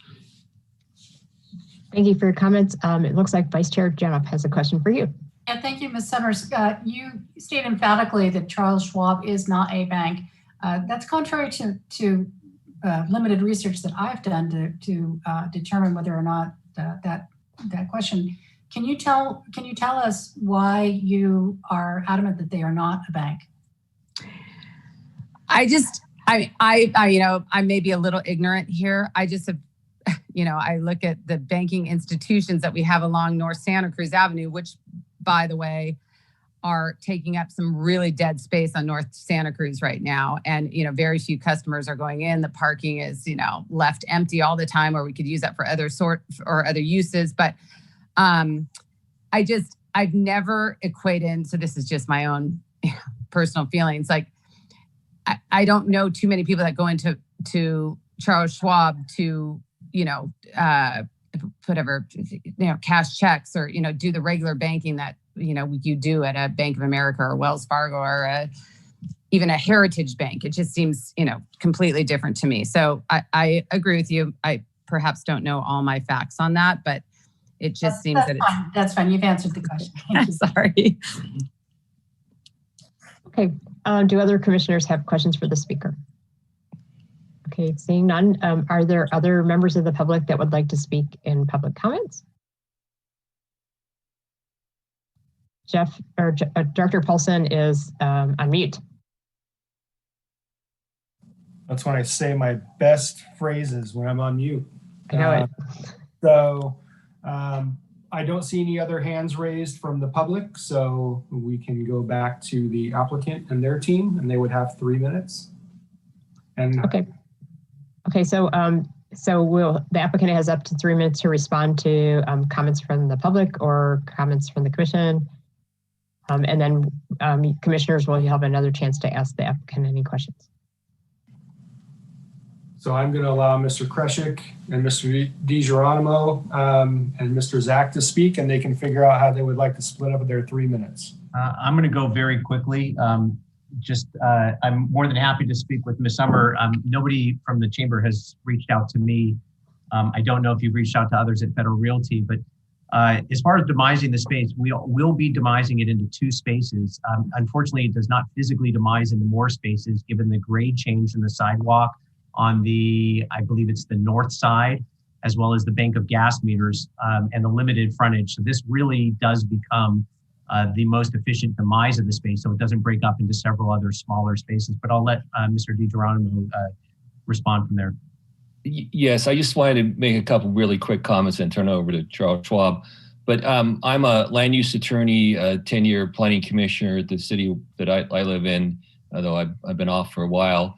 But I wanted to make 2 points. One, that you have broad discretion to sort of interpret the code the way you want to interpret it.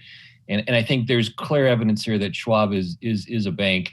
I represent several relatively well-known banks, and I can tell you that when we do their leases or other deals, they insist on having exclusives that preclude Charles Schwab and similar, because the fact is they really emerged into the same, Wells Fargo offers investment services, so does Bank of America, and basically they've all turned into the same sort of type use.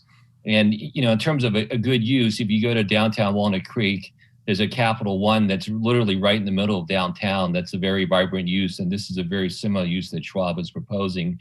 And I think with the design they have and with the team they have, they will certainly bring customers and people to the area, and that's really what you want in retail today, something that will activate the area. And I think Federal, you got to trust them. They're great operators, and I think they deserve your support given how long they've been there and their expertise. And with that, I'd like to turn over the rest of the time to the members of the Schwab team. Yeah, this is Richard Zach again. I would love to take Ms. Summers on a tour of our branch and to show how our modern approach to wealth management and banking and how we integrate. We are the 11th largest bank in the country, ranked the highest in customer satisfaction. Our clients are, and those in the community are voting 2 years in a row, the best service. We're a bank for investors. We do all of the traditional banking service that a Wells or B of A would do. The branch that we're proposing in Los Gatos is because of our growth and our 20-year history with the community and the workshops, the community events, the hospitality events will attract a vibrancy to the downtown area. Clients will come. That we just don't have the space for it now in Los Gatos, but other areas across the country we do. And these are fun opportunities for the community to learn about investing in general. And we hope to provide that to the folks of Los Gatos and continue to educate and provide resources to help people have better outcomes. Hey, is that time or? Okay. That's time. All right. Do commissioners have questions for the applicant?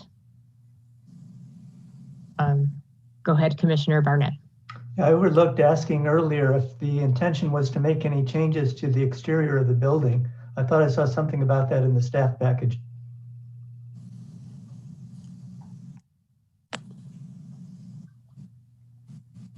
The changes to the building would just be to accommodate the demising and make sure we have appropriate storefronts, but we haven't looked at making any specific architectural changes that I'm aware of at this point. Okay, thank you. I had a couple of questions. One was, did I hear correctly that this current space is going to be split into 2 spaces, and so there's going to be another tenant to be sought for the other part? Correct. Charles Schwab would be occupying roughly 5,000 square feet of the 8,000 square feet that is the current Gap space. So there will be a second storefront. I wasn't at part of the project previous to 10 years ago, but if you look at the original plans, it looks as if it might have been 2 spaces at one point in time. Okay. Thank you for that. And then a question for the Schwab team. If I read the comments that you made that were in our staff report, this new facility, you'd have a coffee bar and so on and so forth.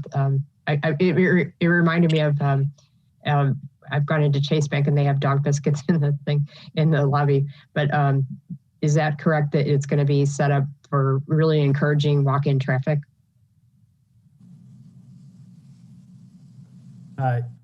Yes, can you hear me? Yes. Oh, okay. Yeah, absolutely. Open, everyone is welcome. Coffee, the technology bar, folks that available to help as needed. In addition to that, I mentioned community-centered workshops on investing and how to manage your finances and your banking better. Hospitality events that include things like wine tasting and art. We want to engage in the community as we've done. Yeah, the idea is to be a vibrant part of the downtown where we're attracting clients into a vibrant location where we tear down the barriers that often occur with the banking and investing.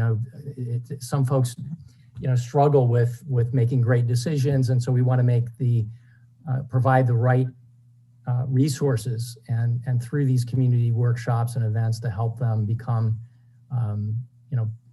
more successful over time.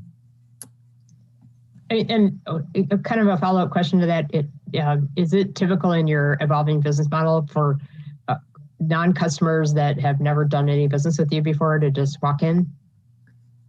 Absolutely. I think that's the unique thing about our brand. It does attract folks that are wanting to just get started. In fact, we just recently provided a mechanism for folks that have as little as $5 to invest or to put into a banking account to come in and open an account with Schwab.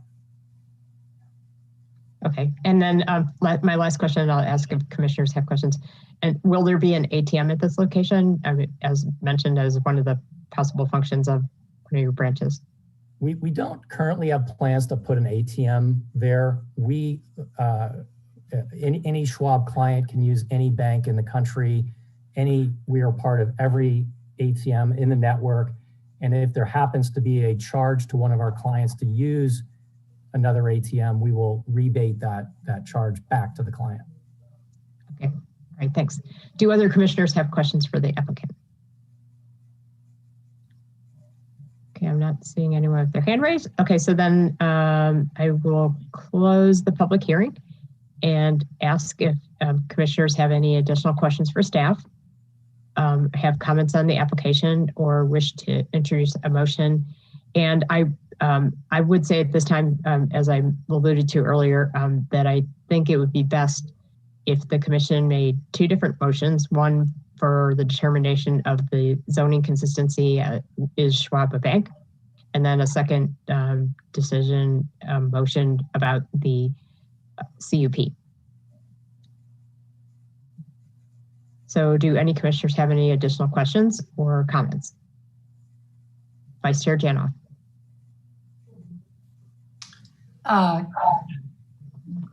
Question for Ms. Wren. You mentioned that the Schwab is currently in a non-conforming space. Is it non-conforming because it is not considered a bank and is on a ground floor storefront? Or what makes it non-conforming? Great question. So when they came in, as one of the speakers indicated, they've been with us for over 20 years. They came in as an office use. At that time, office was allowed on the ground floor.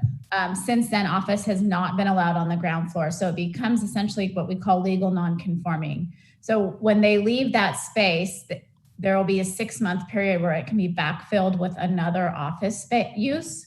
And if it does not get backfilled with another office use in that 6 months, then the use would revert to never allowing ground floor office there again. So the timeline that I wrote down, and I'm sure you probably heard this as well, is that it was incorporated as a bank in 2003, well after they were already established in Los Gatos. So we never changed their use as the town. We always just considered them an office use. Yes, an office use. But when they came to us about 18 months ago, they said, we're really a bank, and here's why. Okay, thank you. So I'll make a comment that as far as the determination of whether they're a bank, I haven't banked at Schwab, but we do have some accounts at Chase. And when we go in the branch on Los Gatos Boulevard, it's as I was mentioning, they have water bowls and dog biscuits in the lobby where the ATM is. And when you walk in, the tellers are all the way at the back of the branch. And then when you walk in, there's seating areas where you can wait to talk to a banker. And this is the business that they're really trying to promote, is that kind of thing where you're interacting with bankers and asking questions and everything like that. And I'll add also that I we also do some banking at Wells Fargo. We went to Wells Fargo recently. I had to, do something inside the branch, which is unusual for me. But But when I was there, there was actually a line going around the corner waiting to go in the bank. Mostly there were some people that wanted to go to teller, but others ones that were waiting to talk to a banker, and they were told that they had a 45-minute wait to talk to a banker. So I'm not hearing anything about the Schwab business model that would tell me that they're not a bank. I think that's kind of where things are evolving to, and I agree with all the comments about online banking, that the kind of things that they're focusing their business on and their interactions are changing. So as far as that, I would feel comfortable saying that they were a bank. And then I'll also comment a little bit on the use. I now that I heard that the use is being split into two different uses, I feel somewhat less concerned about putting this use there, knowing that there's going to be something else there as well. Because it is a very important space. Vice Chair Janoff, looked like you had your hand up. Yeah, a couple. I too have no issue with determining that this is in fact a bank. I did some research online. I think the evidence presented before us is pretty clear on that. So I don't have a problem with that. The other thing, and I agree, and hearing that it's only half of that, or roughly half of that 9,000 square foot space makes me feel a lot better about what its impact will be should we approve it. But the other thing that strikes me, we're talking a lot in general plan advisory committee about neighborhoods serving commercial districts. Now, this is the downtown. It's the beloved downtown, but it still has neighborhoods to serve. And so it strikes me that it would not be inappropriate to locate a bank that's in proximity to both employees and business owners, as well as residents nearby. They are already a presence in town. They're already a ground floor, although non-conforming presence in town. When you think about cities, when you travel and you do business and you see banks amid retail, a lot of places around the world, a lot of places in where we live. So I don't have an issue with making that finding as well. Okay. Commissioner Barnett. So I wonder if staff could help us understand the policy behind making banks available on first floors only with a conditional use permit. Is there some logic to that? Or is it just historical? So it's definitely historical, definitely predates my 20 plus years here with the town.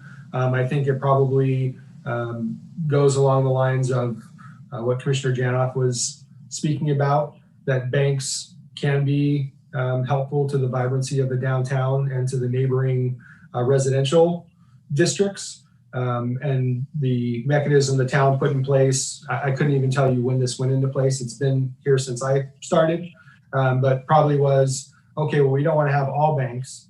And so let's have a conditional use permit process so that the Planning Commission can carefully consider these on a case-by-case basis and determine if it's appropriate. Answer your question, Commissioner Barnett. Commissioner Tabanet. I'm still struggling. I know you can do banking activities with certain Charles Schwabs. I guess my question for staff, and I maybe should have asked this for the folks with Charles Schwab, can you actually deposit a check or withdraw money at this location? To me, that seems like a standard banking activity. So I guess, or will any of those activities be available on the corner here at this proposed location? I'm not sure if Mr. Mullen has that information, but that would have been a great question for the applicant. And maybe Ms. Wren, if Mr. Mullen doesn't have that information, Ms. Wren may have some additional information. I think Ms. Wren has much more background with this in discussing this with the applicant, so I'll default to her. Unfortunately, I can't answer those questions. We did talk about those questions at great length with them. We talked about the ATM piece. We talked about a lot of those different pieces. It looks like the attorney has his hand raised. I know that they did have some input on different models that they could use if they were asked to do so. My understanding, and it's been a while, but my understanding is that you would be able to deposit checks. You'd be able to have a checking account, a savings account.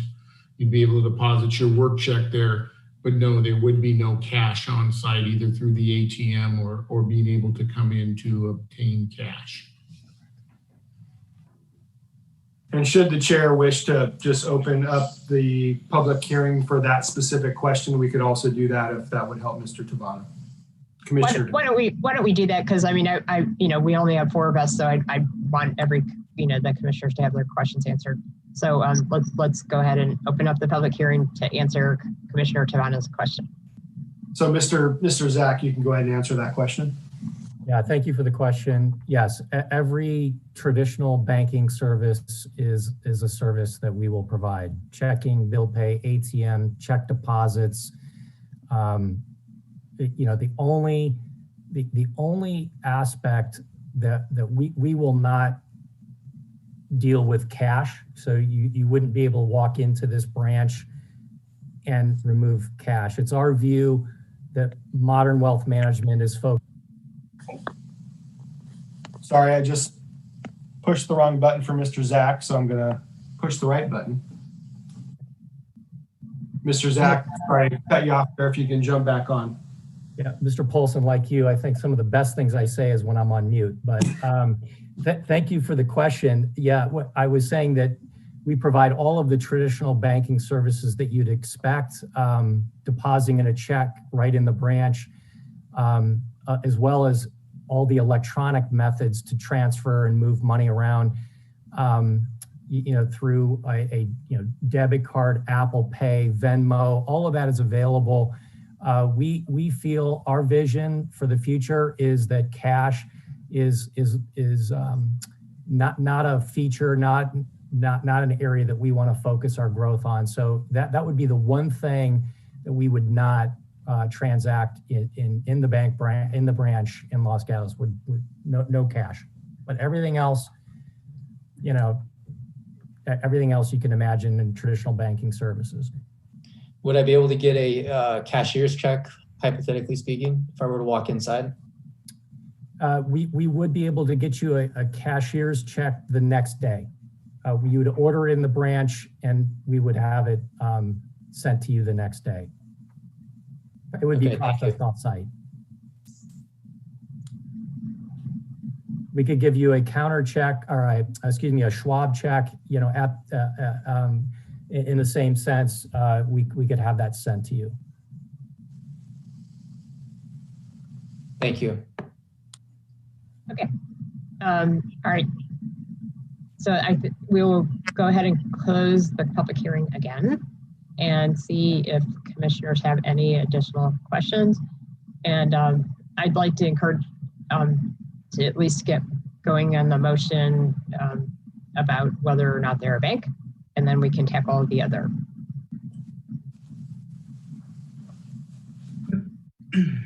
Vice Chair Janoff. I don't really have a structure for it, but I would move that I can find that Charles Schwab Bank is a bank. Okay. And do we have a second for the motion? Second. Commissioner Barnett. Seconded. Second. Okay. All right. So we have a motion and a second. Do commissioners have any additional comments before we take a roll call vote? And there's only 4 of us, so it'll go pretty quickly. So I think I made my comments earlier. I'm going to be supporting the motion. I can find that they're a bank, given what I just talked about with some of the other banks I deal with. So I'm comfortable with that determination. So do any commissioners want to make any other comments? I'm not seeing any. All right, so I will start with Commissioner Tabana. I'm going to say no. Okay. Commissioner Barnett? Yes. Vice Chair Janoff? Yes. And I vote yes as well. Okay, so it passes 3-1. And are there any appeal rights on this part of the decision?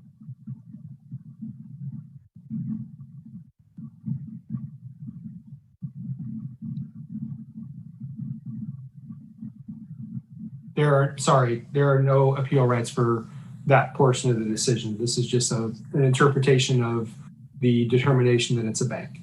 All right. So that being the case, so it passes 3-1 that the commission in general believes that they are in fact a bank. So then we must turn our attention to the conditional use permit. And so I would want to ask staff a question right now, though. So how does this work with the fact that they're splitting the use into two? And what does the current conditional use permit say about the gap? Is it general in terms of retail, or is it a retailer that does clothing?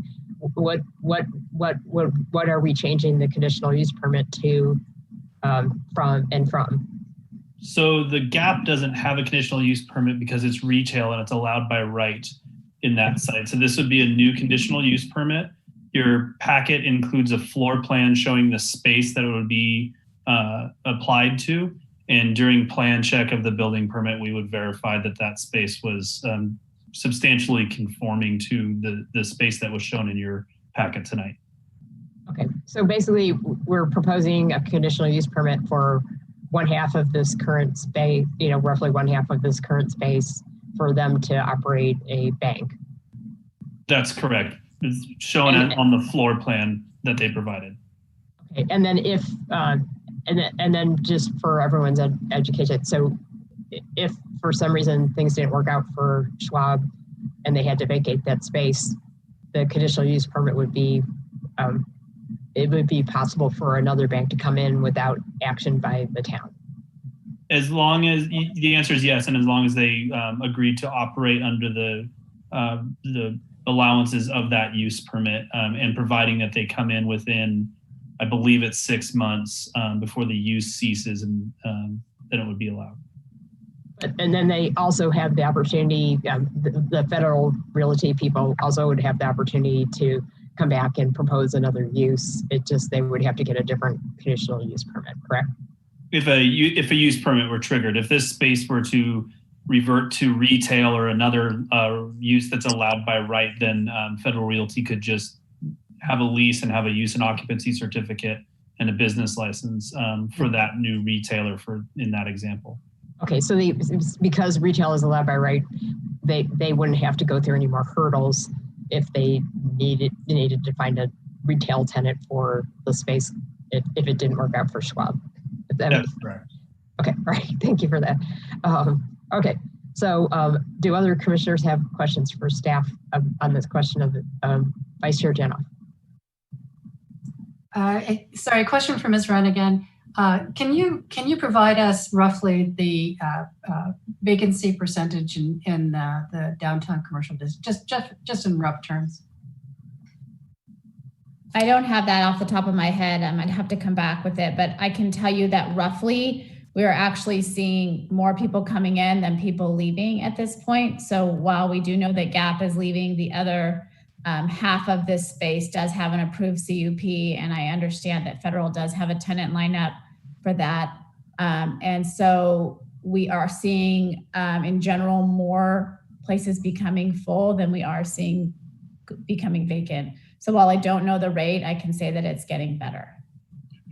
Okay, thank you. Anyone else have questions?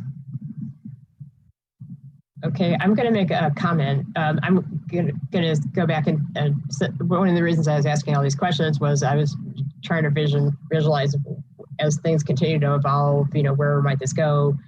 And so I'm going to say that number one, I feel really comfortable with the real estate owner, that they have a lot of experience, and I take a lot of comfort in the fact that they have had this property for 23 years in Los Gatos, and they're not just flipping properties and turning things around.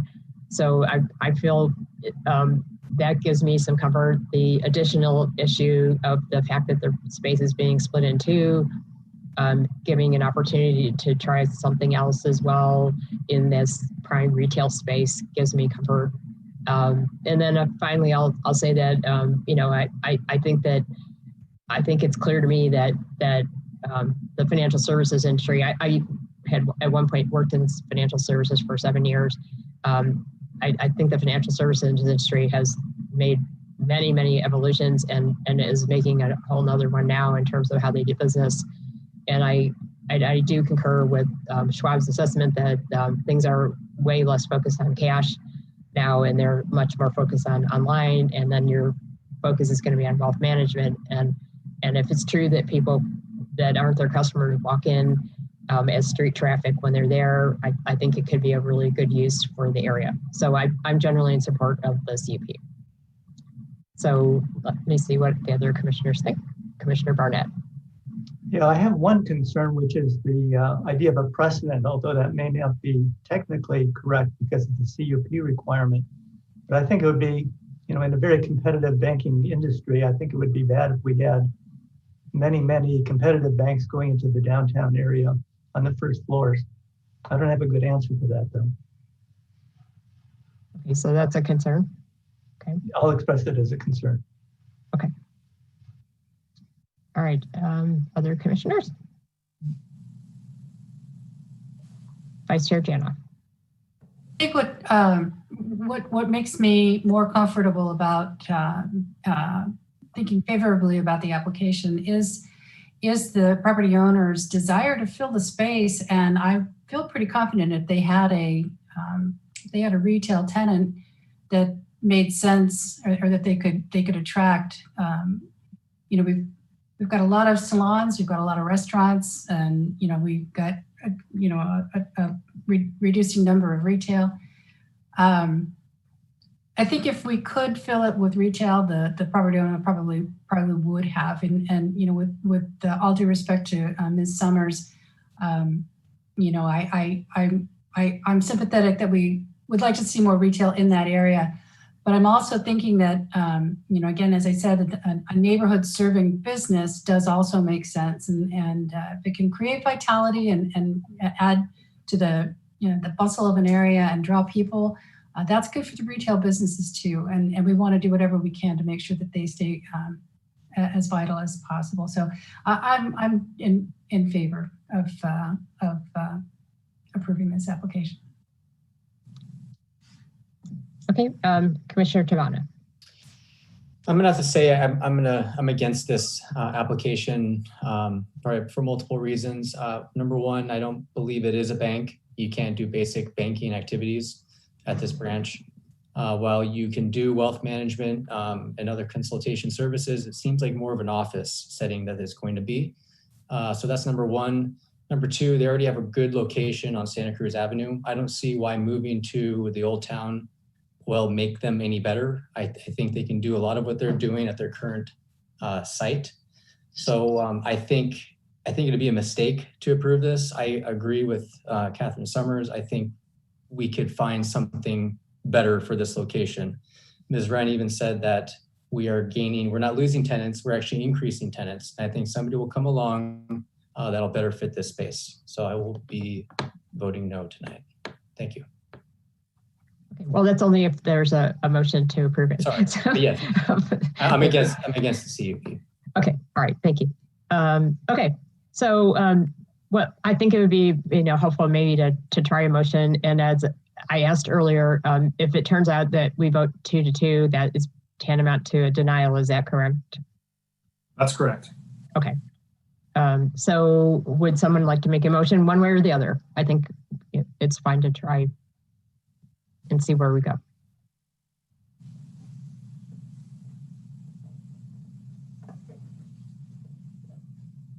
Okay, not everyone at one time.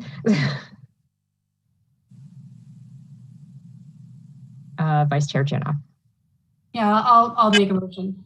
I move to approve the conditional use permit for Bank Charles Schwab Community Banking and Investment Services on property zone C-2 LHP PD located at 35 University Avenue, APN 529-02-044. Property owner SRI Old Town LLC. Applicant Amber DiMaglio. I can make the required findings for CEQA, and I can make the required findings for the conditional use permit. Okay, thank you for that. And do we have a second? I'll second the motion. Okay, so Commissioner Barnett seconds the motion. And is there any other, does anyone else want to make comments before we take a vote on this matter? I think I know where everyone stands. Okay, I'm not seeing anyone. Okay, so I will start with, I'll start with Commissioner Barnett. Yes. Okay, Commissioner Tabana. No. Vice Chair Janoff. Yes. And I vote yes as well. So the motion passes 3-1. And Director Paulson, do we have any appeal rights for this motion? Yes, thank you, Chair. So anyone who's not satisfied with the decision of the Planning Commission can file an appeal. The appeal forms are available online. There is a fee for filing the appeal, and the appeal must be filed within 10 days. Okay, thank you very much for that. All right, and thank you for the commissioners for all of your comments and stuff. You know, that a lot of times there's, you know, especially with downtown, these discussions on CUPs are often difficult because there's people that have really strong feelings one way or the other. So I'm glad we were able to talk about this and get a lot of comments out and appreciate everyone's feedback. So then we will move on to our next item on the agenda, which is other business. We don't always have other business, but we do tonight.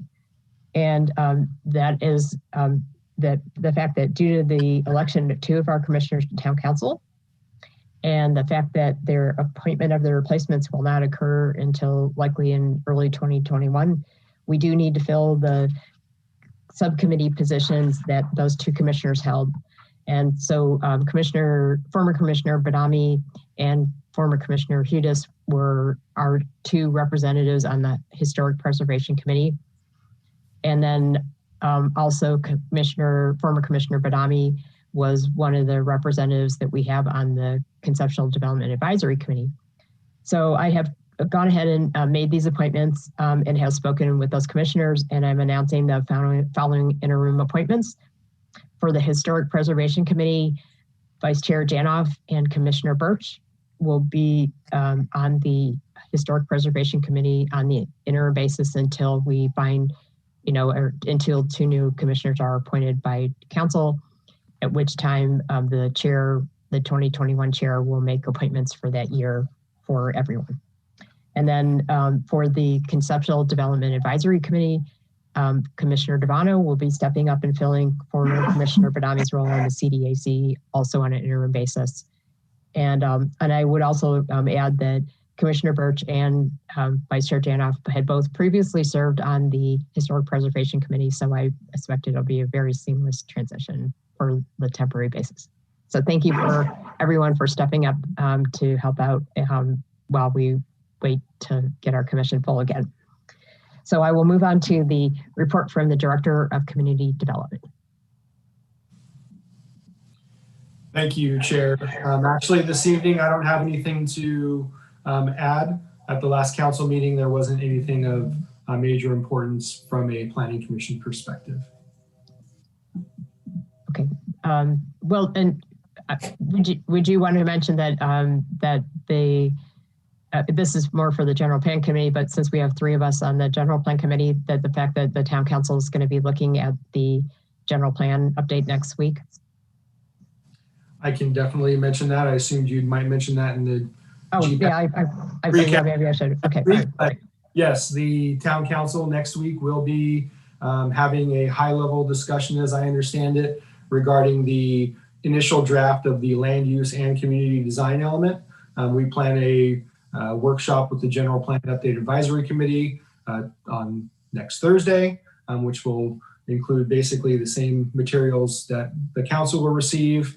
And then we will try to package up as much as we can of the council's comments for the General Plan Advisory Committee's consideration on Thursday as well. Okay, that sounds great. Okay, so then that segues into the pretty much almost our final item on the agenda, which is subcommittee reports. In addition to their service on the Planning Commission, members of the commission serve on several town committees. And do we have any reports tonight? Well, we wouldn't have anyone that could speak about historic preservation because they're those 2 members are now council members. I know that the Conceptual Development Advisory Committee has not met, but the General Plan Advisory Committee did meet last week, and on the 5th, and we went over our first draft of the land use element and had a very, very robust discussion, and found that we're going to need to spend some more time, since it's been a while since we looked at the recommendations for the land use alternatives, that we'll need to look at that and maybe have a more of a study session before we actually start editing the document. So that discussion probably will occur. It might not occur until the new year, given the timing of everything else we're doing, but hopefully we can get to that in December. So anyways, but we're making good progress overall on the general plan update, as we've been through almost all of the elements except for land use and community design, which go together. And then there's going to be a new element, which is the racial social justice element that that we decided to add, which is not an element we've had before, and we haven't seen that yet either. But once we finish those, we will have been through all of the elements of the general plan, and so it is moving forward, albeit slowly, but we will get there. So that's all I have on the subcommittee reports. Is the last thing on the agenda is commission matters. Is there anything that any member of the commission would like to bring up that wasn't on the agenda? Okay, I'm not seeing anyone. So then I will say thank you again for all your service. And I appreciate everyone stepping up and doing more while we need to bridge this gap before we have 7 commissioners again. But I will say thank you for your service, and this meeting is adjourned.